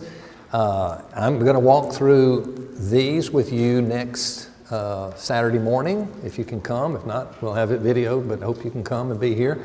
And that's going to get us into answering those 4 questions. I'm going to walk through the answers to John. I'll pick out the questions that I use when I don't use them all, but which questions I use in John. And you'll see some of the support tools now that we're about to look at. Some of these support tools will be the tools that will come out to be used in John when we're going through John. So let's take another break, okay? And did we get through at 11? Is that our time? 11 o'clock. So let's take a break. After any 1 or 2 questions, I'll take just a question or 2. I know we got time tomorrow for that, but anybody have a quick question about anything you want to ask? All right, and don't forget, this is a good time. At least let us know if you are going to we want to get the supply available. We've got some more in my car if we need it, but I'm going to bring back more next week. Would you, during this break, or at least at the end of the session, let us know if you're planning on wanting these. It'd be far easier than having to do mailing costs, which is really, I'm going to come anyway next week.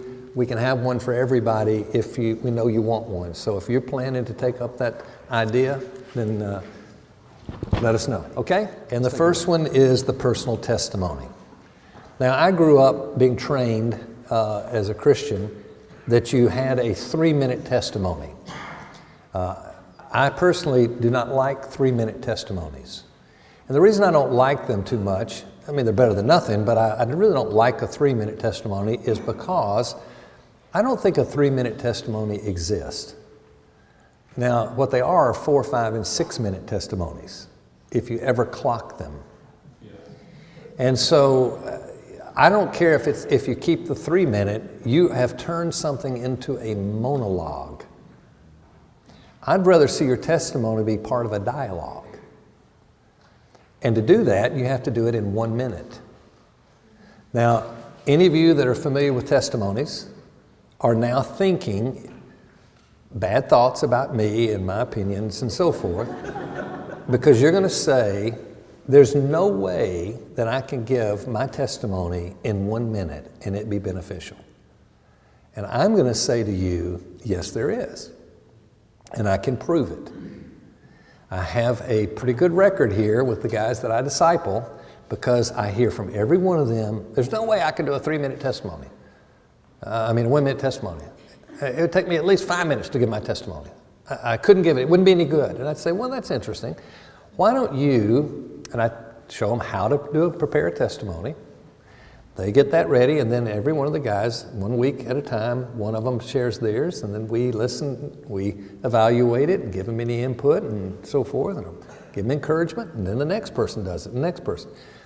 And we have somebody that clocks the exact time that it takes for them to tell their testimony. So no one gets it down to a minute. And they say, it wouldn't be any good if I did. I say, I can't do it, so I'm going to do it the way I have to do it. I say, well, you do it as short as you think it can be done. And they do it. And then I say, now we're going to have a little competition. This is going to be the jury, and they're not partial. I want them to be honest. I'm now going to give your testimony. You giving your testimony took 4.5 minutes. I'm going to do your testimony in less than 1 minute. And then we're going to ask them to vote on which one was the clearest, best presentation of a testimony.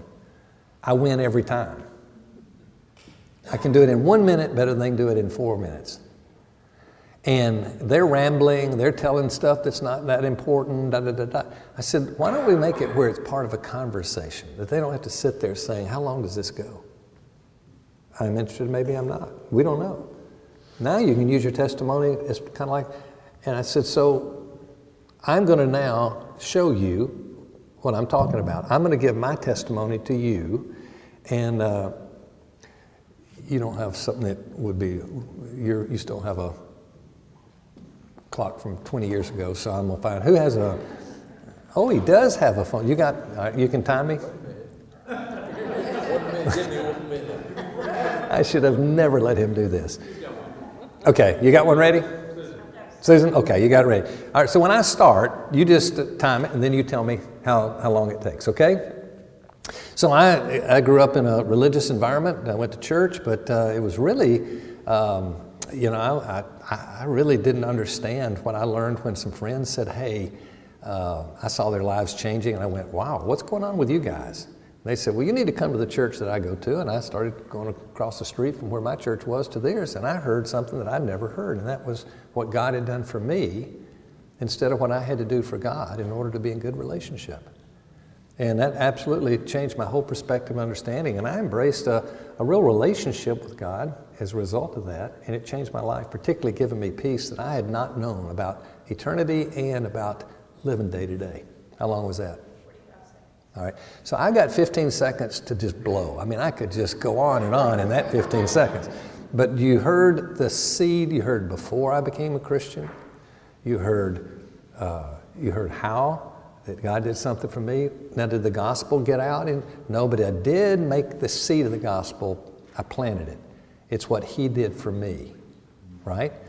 Then a little bit about a little life change that I experienced. That's it. That was like so quick, 45 seconds. People take 45 seconds in dialogue all the time in talking back and forth. So that gives them the thought where they go, well, what do you mean when you said what God had done for you? Oh, well, that's ... And then you've got a conversation going. You see how that can happen? So that's why I love the 1 minute testimony. I think it's very good to be trained in how to do it. And it's a great tool that you can use almost any time in the process of meeting with somebody. The testimony can become valuable. That make sense? Okay, so that's a simple one. The next is the story of glory. Now in your book, The Answer, I know you've not read it yet, but there's 3 segments to this book: glory, grace, and truth. And each one of them is about 25 pages or so, 30 pages. And it tells the story of glory in the chapter on glory. Well, now the chapter of glory is something that I try to equip all of our people to be able to utilize. And there's 7 chapters. I'll go through them with you right now, but you'll want to read them in full in the book. But I want to give them in the proper time the story of glory. And the story of glory has these 7 chapters, and I'm just going to take the chapter titles and say a comment about each one of them. If it's a lost person, then if I think they're lost, I'm going to go only the first 4 chapters. If I think, these people may be Christian, I may slide in, if time permitted, I might give them the 7 chapters, all right? But I'm gonna go through the first 5 with you right here. And this is how I would do it if I'm talking to someone. I'd say, let me tell you this story of glory. Now here's a classic illustration. I got invited to play at Augusta National, and the person that was supposed to take me to play was a Christian who got sick the night before, and I get called by that person that says, I can't make it, but I've got a guy that's a member who's going to be your host, and he's not a Christian, and blah, blah, blah, blah, blah, but about your age. And so I said, that's fine. And so we're walking down the 11th hole, I'll never forget. And he's nervous. He doesn't know what to talk to me about. I'm a preacher. You can tell he feels a little awkward through this. And he says, hey, you ever written any books? And I said, well, you know what? I have, but I'm working on one right now that I really think is special for me. Oh, really? What's it about? I said, well, it's called The Answer. He said, what's the question? And I said, well, the question is, how does a person find life satisfaction? He said, well, what's the answer to that? I said, well, it's found around 3 words. And most people don't really understand those 3 words, but particularly one word is more important in some respects than all of them. What is that? I said, it's the word glory. He said, well, what is glory?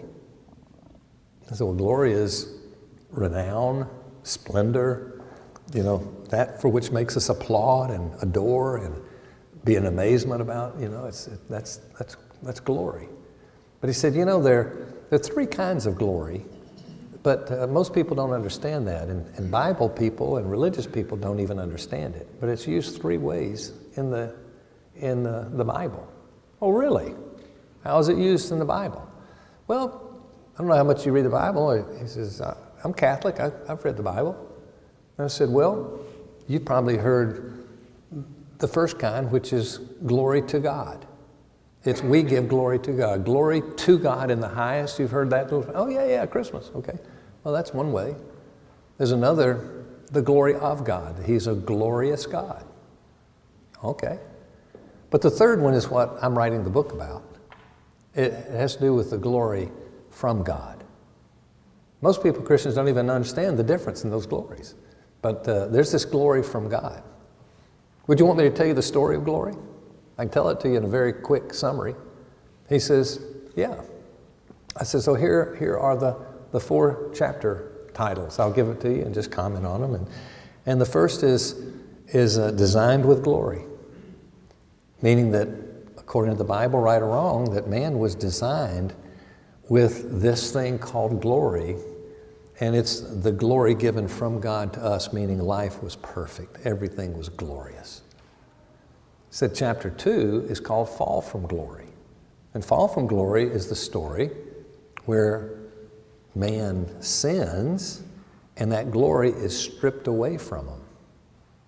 Stripped away. And now they don't experience that satisfaction. Because another word for glory is satisfaction. That's the fruit of glory, is satisfaction. So I said, that satisfaction is stripped away. So then the next chapter comes along, and the next chapter is search for glory. And search for glory is that when we come out of the womb, innately we know that something's missing in its glory. And even a little infant is looking for something outside him or herself to grab hold of, whether it's food or whether it's a toy or whatever it is. And we just grow older and it's still the same thing. We're looking for something. We're in a search for glory. And as we grow older, our toys just get bigger. And we go from, as everybody does, we go from garbage heap to garbage heap. We go from toy to toy. We go fix to fix. We go relationship to relationship, trying to find this thing called glory, the one thing that satisfies man. And the fourth chapter is the summary of it, and that's this. And that is the discovery of glory. And there's a verse in the Bible in Colossians 1:27, and you know what it says? It says, and Jesus is the hope of glory. And when people find Jesus, they find satisfaction they've never known. Now, that's all I say to him. But you notice there's deposits and withdrawals of glory, and then there's full glory. And those two, I'd love for you to read about. So if you read the answer, you'll see it, and I won't take the time now. But that's really that's kind of beautiful thing. It kind of makes the Christian life come alive, and you go, that's Christian living. Okay, so that's more for the person to understand Christianity. So that's the story of glory, all right? So it's in your book. You can look at that. That's pretty good, Randy. You did good on that. For once. I finally got his praise. I've been waiting for it forever. Thank you very much. All right, the next one is the performance grace diagram. This one, I think, will be a tool based on so many people that I talk with that say this tool they use over and over and over and over. My successor is a pastor at Perimeter. His name's Jeff, and Jeff was on staff at Alabama with Campus Crusade for a number of years prior to going to seminary. And he said, Randy, when you taught me this when I was in college, he said, I've used this in fraternity after fraternity after fraternity. I mean, people after people. So this has been my go-to. And a lot of people feel that way because it does kind of tell the gospel story. You can use it anytime you're meeting with somebody through the books. You can just do it with somebody if you weren't going the book route for whatever reason, you didn't have time. So this would be how this goes. This is what I call the do-done diagram. And what I do is I put a box up here, and I say, let's let this box represent God. And John, there are two ways that we can relate to God. And only two ways. In fact, through the history of mankind, only two ways ever. There's never been more. Many fall into one category, fall in the other. But this one is a category called performance. So I put the word perform here. And this religion is based on what we do for God. So I put the word do up here. And it's for what we don't do because of God. So it's all based on what we do. Now, it does create in us a righteousness. And it is I put an R here for righteous, dash R. It's a particular type of righteousness, and it's a righteousness that comes about based on what we do for God or don't do for God. And so it's based on what we ourselves can do. And it's called what? Self-righteousness. Now, we hear that, we say, we hate self-righteous people. No, we don't. We actually love self-righteous people. Yeah. We are, that's right. But even, you know, if we've got our kids playing outside, there are certain kids in the neighborhood you say, I don't want them playing with those kids. Those are really, really bad kids. Now, these kids are good kids, and I don't mind them playing with these kids. Oh, they're all Christians? Oh, no, they're not. Oh, they're just righteous, right? They live right. Yeah. And based on self, they're self-righteous. Well, we love self-righteous people. What we hate are haughty, arrogant, self-righteous people. Now, those we don't like, right? So, we understand this thing. Well, Jesus comes along, well, he really despises self-righteousness in a big way. And here's the best way I can explain it. Imagine that I am asked by my wife to do a favor of favors to her. She says, this is the biggest thing you could ever do for me, Randy. Would you spend one Saturday with me? Just one Saturday doing any and everything I want to do from sun up to sundown. And I go, well, sure, I'll do that. What do you want to do?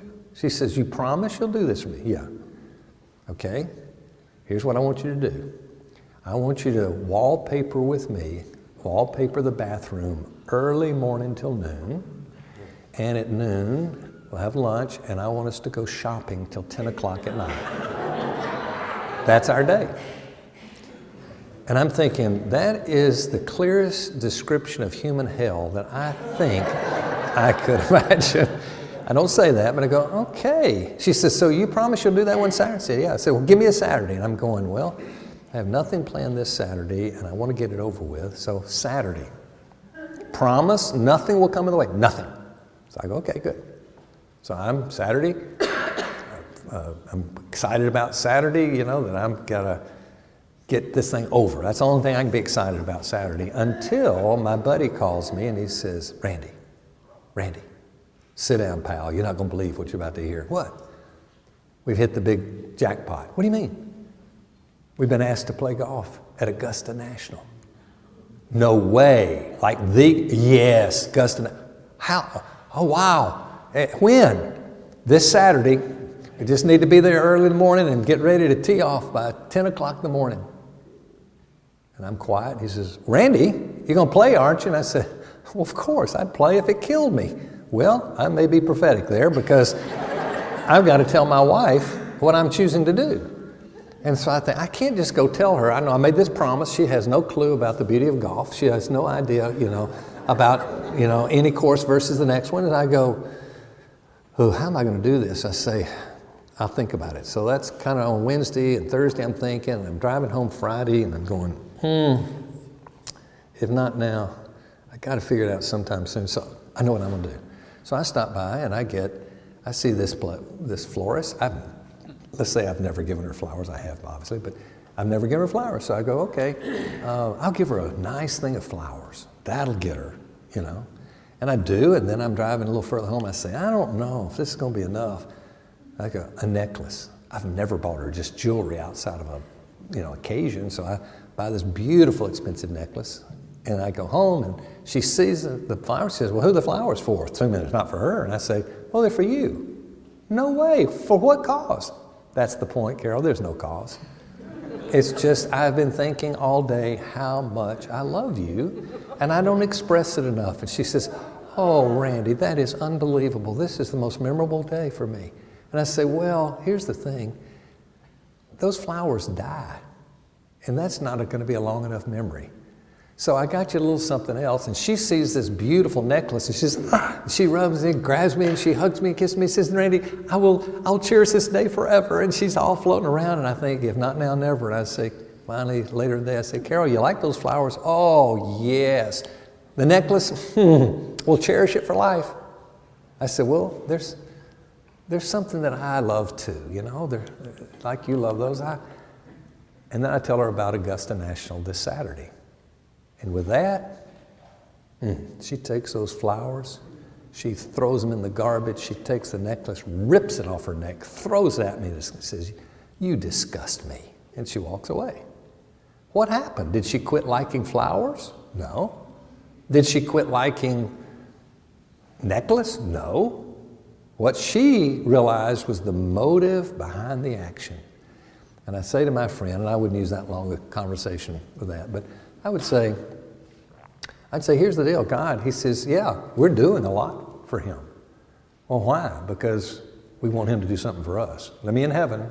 Let me, I'll give you my money, I'll give you my time, I'll give you a lot of stuff here.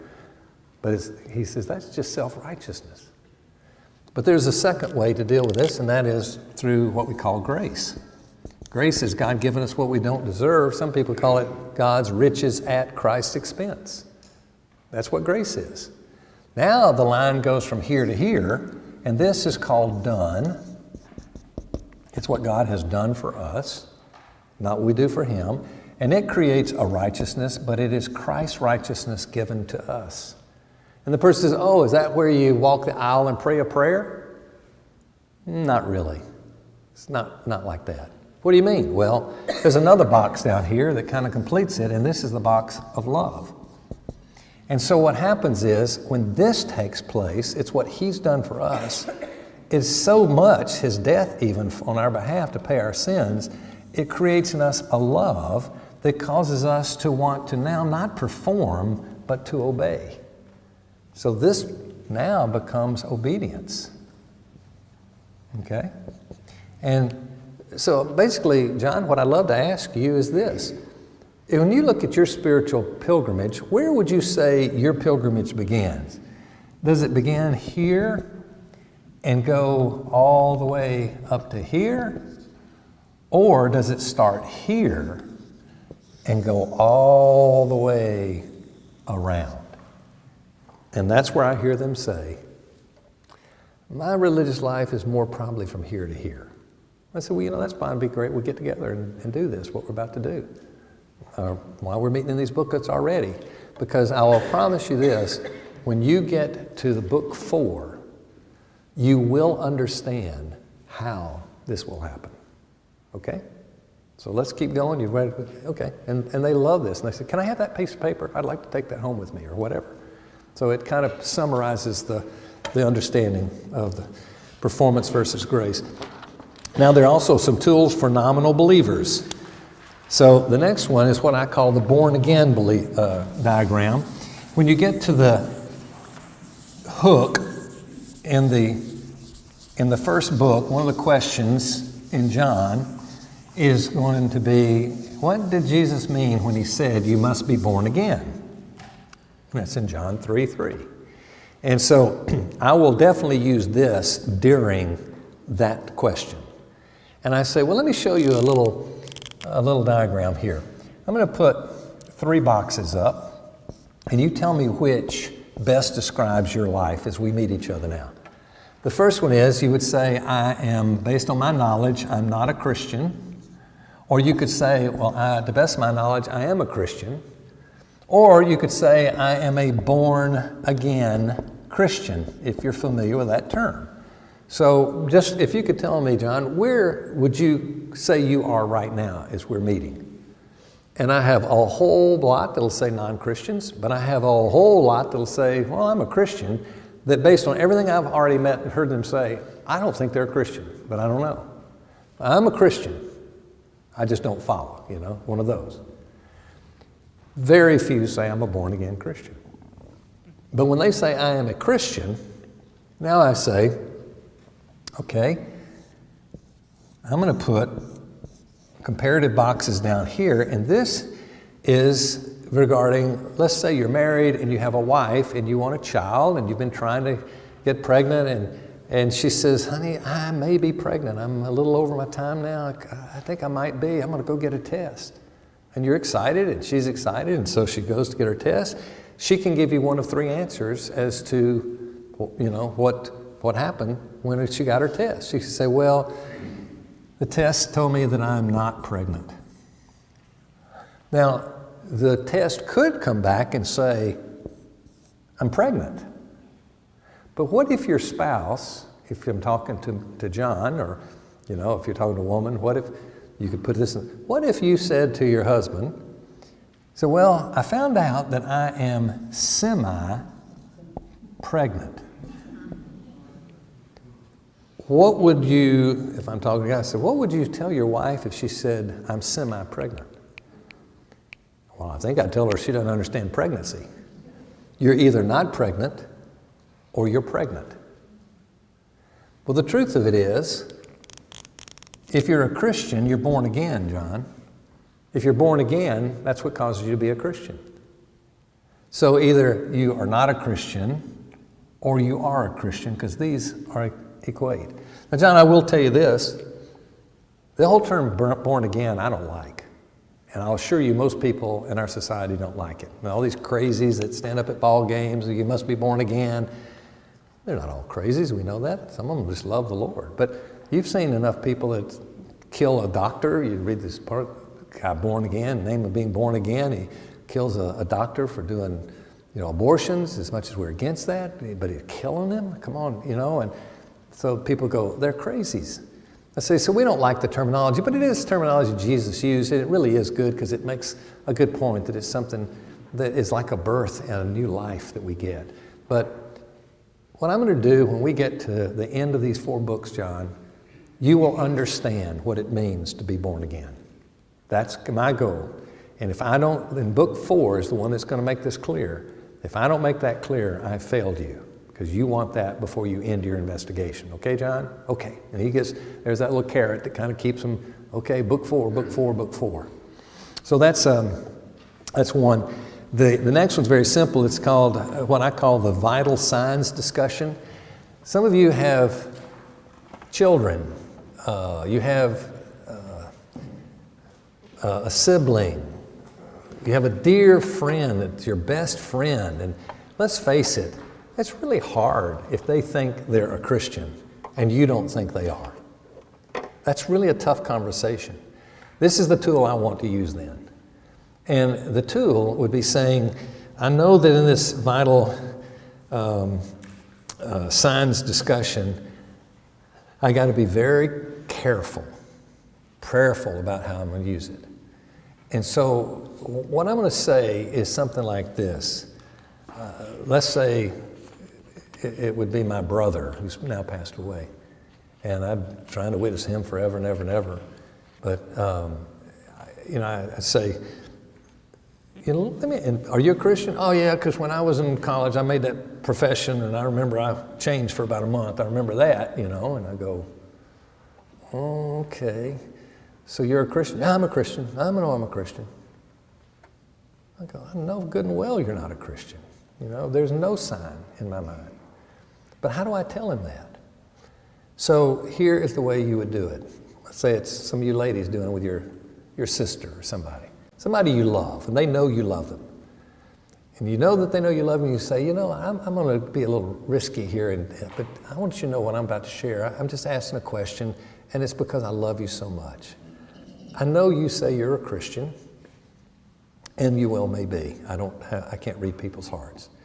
But I know this, that God has given signs that we should observe to determine whether someone is or is not a Christian. And it's much like a doctor looks for signs whether someone's alive or not. What do? They check their pulse. They find out is their breath. They're looking for a number of things to determine whether or not you are or you're not alive. But sometimes you just can't tell. But it takes a doctor, who can determine that. Well, in a similar way, I've learned that there are vital signs that determine whether somebody is alive or not spiritually. And my concern is that I don't see those signs in the things that I see, and I want to make sure, are you sure? Because I don't see you having the sign of, wanting to be in the Bible even, to read the Bible regularly. I don't see you as enthusiastic about your hope for the future because of what Jesus has done for you. I don't see that a part of your thinking, your communication, or anything. I don't see it by the way you talk. I just don't, it doesn't mean they're not there. I just don't see them. I love you so much. I want to see you in heaven, obviously, and you believe in heaven and you believe in God. And so I just want to know, am I off base here? Are there vital signs that I'm missing? That's how you do it. And that opens up the discussion, maybe makes them question it, maybe gives you further conversation, maybe tells you, shut up, leave me alone. I won't bother you again. I just wanted to, and trust me, I did this only because I love you. I wouldn't do it otherwise because I was afraid it could offend you, you know? And just leave it there. See where that goes. Okay? The third for nominal believers is the belief conviction discussion. And a lot of people come back to this diagram and they say, well, Randy, you know, I see you go liar, lunatic, or Lord, but the truth of it is, I believe he's Lord. I don't believe he's a liar, lunatic, so I believe. So I think I'm fine. And I go, well, let me ask you this question.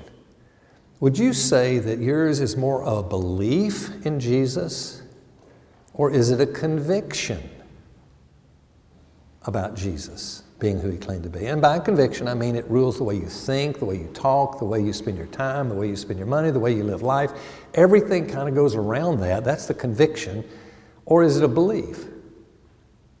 I said, well, mine's probably more a belief. And I said, well, here's the beautiful thing about investigating Christianity, the way I'm going to be doing it with you. It's the same exact investigation, the same 4 questions you need to investigate in order to go from unbelief, to belief, or to go from belief to conviction. Would you like to go through these books with the idea that we'll go with you, not from unbelief, but we'll work on you. You're helping you by going from belief to conviction. Yeah, that'd be good. And I said, because I'll assure you this, it's what you're going to learn here is going to change whether you're convictions or not. I mean, it's what's going to determine your beliefs that will run to conviction. So let's just do the same thing. Oh, okay, that'd be great. And then you walk through it, and next thing you know, you hear them talking about becoming a Christian at the end. So isn't that interesting? You thought you were a Christian, and now you decided during the whole process that you weren't a Christian, and you became a Christian. So that's good. So they've got 2 other tools here. A tool for for other religions and cults. You remember the girl that I was about to tell you about? I said, let me pause. I'll do that at this point. Well, she's a great illustration, the guy that I'll be talking about. This is called the why tool. It's simply why. It's the question why, how you use this question. Now, I want to be very careful because it is quite possible this is such a, I'm going to put it this way, if you're sadistic, sadistic type of person, you're going to enjoy this tool too much. And that's going to be sinful because you can inflict pain very easily on somebody with this one. So if you really want to cut them hard, this will do it, all right? This would be the why question. So this girl comes to me, not older single, young single, but 30s, 20s, I guess. She comes to me at church and she says, Randy, I'm a believer and I'm starting to date this guy. Gosh, he's the greatest man. I can't even imagine a better person that I could marry. With one exception, he's not a Christian. In fact, he would be totally against Christianity. But he's one of the most brilliant humans I've ever met. He's a PhD in whatever. And I don't know. Would you meet with him? Well, I used to say yes to whoever, but now I got so many of those that say, well, I'd rather equip you or get somebody else because I want to have a relationship already with most of the people, but except my discipleship group guys. But at this point, I said, sure, if he wants to meet with me, I'll be happy to meet. So she says, great. So she gets it all set up, and I go meet with him. And so here he is, and I sit down with him, and I said, Janet said that, you were, just a great guy and brilliant fellow and so forth, and she just wanted me to talk to you. I don't know if you want to talk to me, but she said you did, and I said, I'll talk to anybody if they want to talk about what I believe. And I said, well, I'd like to know, what do you believe? Well, he started out on this thing about mothership that was at the beginning. And mothership exploded into what we now know as planets. and mothership this, and mothership that, and mothership this, and he goes on telling this elaborate scheme of how we exist today because of mothership. So I'm thinking, time for the why tool. This will be interesting. So I said, can I ask you a question? That's so interesting, everything you said.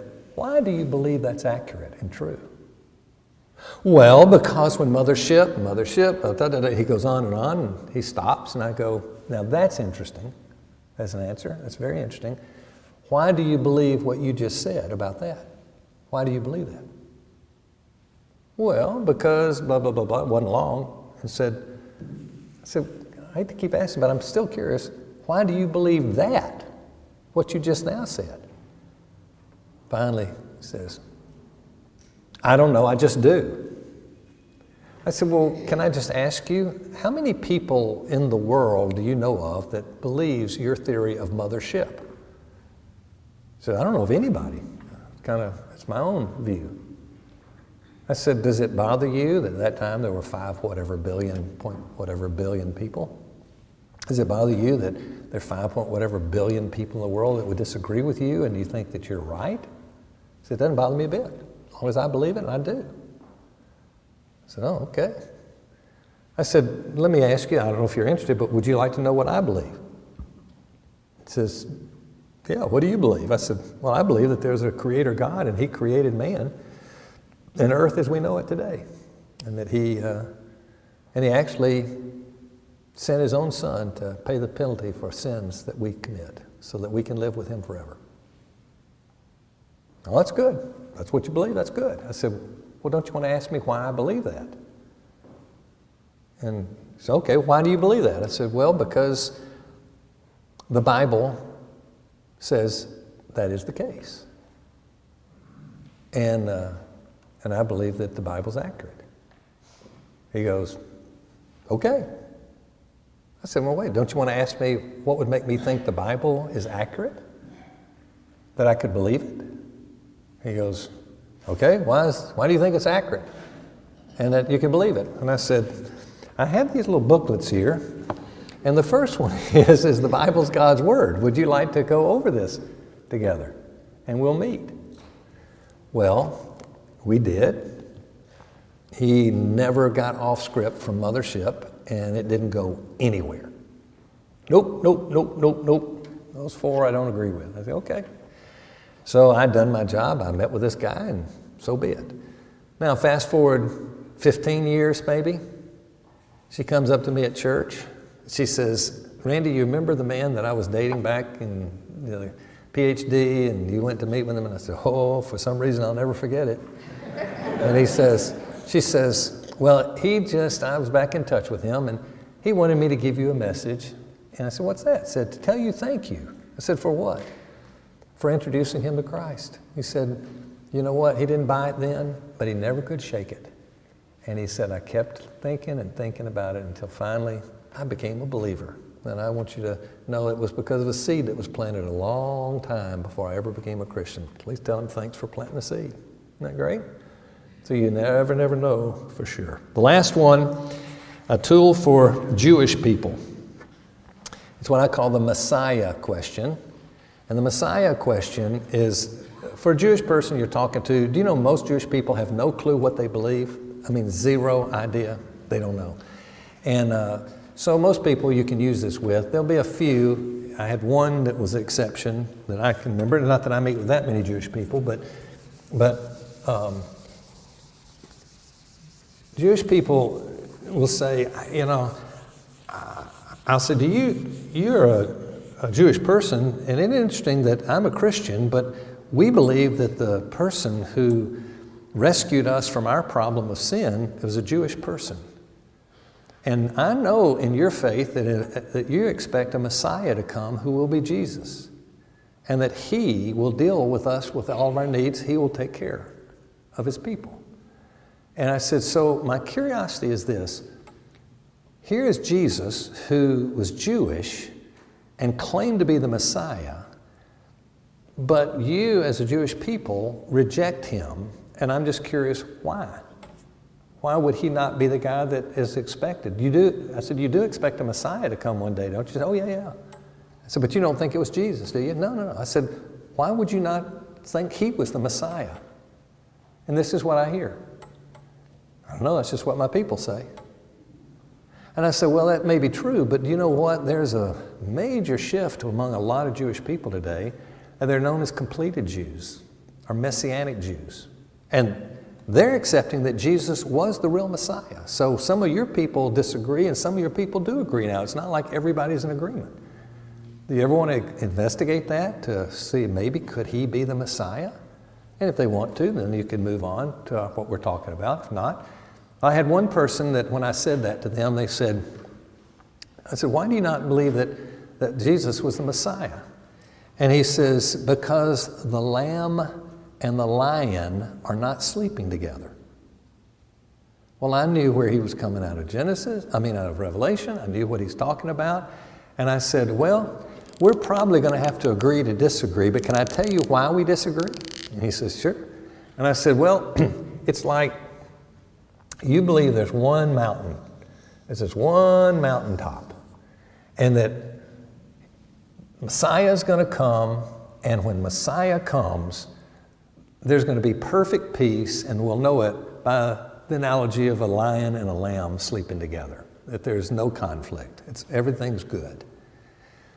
The difference is, we as Christians believe that there are these two mountaintops, and these two mountaintops that Jesus came as Messiah once, lived and died, was resurrected, and is coming back. This is Messiah, Jesus, who's going to come back, and it's the second mountaintop where the lion and the lamb will live together in peace. And you think they're two mountains, one mountain. I think they're two mountains. That's the difference. And he goes, you're right. That's the difference. I said, I'm probably not going to persuade you different, am I? Nope. You're not going to persuade me, so we agree to disagree. That's okay. But that's rare. That's not something I've experienced, but that one time where somebody's got that much. There are some very educated, Jewish people that would understand this, but most don't. So anyway, that takes you to the end there. There are the follow-up tools, and you can read those in your booklet. I don't even need to talk to you about that. So the follow-up tools are the last ones. We have 4 little booklets that are parallel to the life issues. They're called Next Step booklets. There are 4 questions that it covers. You can see at the end of yours, there's extra resources. You can find anything you want on lifeonlife.org resources. You could, if you ever like to see the stuff that where I illustrate and do some things, there's Randy Perimeter Church / Pope Recommends, or even Perimeter Church / Pope. I think you can even get it that way. And you can scroll down and see all the different things. If you'd like to find out how we go about training disciples, there's a little booklet that takes 15 pages, and it's electronic, that they'll send you. If you just scroll down that Pope, and it'll pop up a little thing. They won't ask. You just give them your email, and they'll give you the electronic version of the 2 booklets. One's on how you make disciples, which is a summary of this, 15 pages or so. And the other is on how you train disciples, which is the next phase we do training. How do you get people to really become strong, mature followers? So you could read those, and it's free. You're not put on a mailing list or anything. You'll never be contacted. So it's just so they can get it to you. That's why you give us the email, all right? So there are all kind of resources if you're interested in. This little booklet will give you a lot more information than what I went over, okay? So I'm going to close it with that, knowing that I'm thankful there's going to be a Q&A opportunity for us to get together for a whole session during Sunday school tomorrow, and then I'll be back the next Saturday morning. I look forward to us getting into the 4 books and the questions that you'll find to be very helpful. All right, let me pray, and then I'll turn it over. All right, Father, thank you for this time together. Thank you for giving us a quick look at all of this, and pray that you would grant us to take some of it and move along and utilize it, particularly in the reading and inviting to do the various things that we've talked about. So anyway, we love you. We thank you for this time, and we ask it in Jesus' name.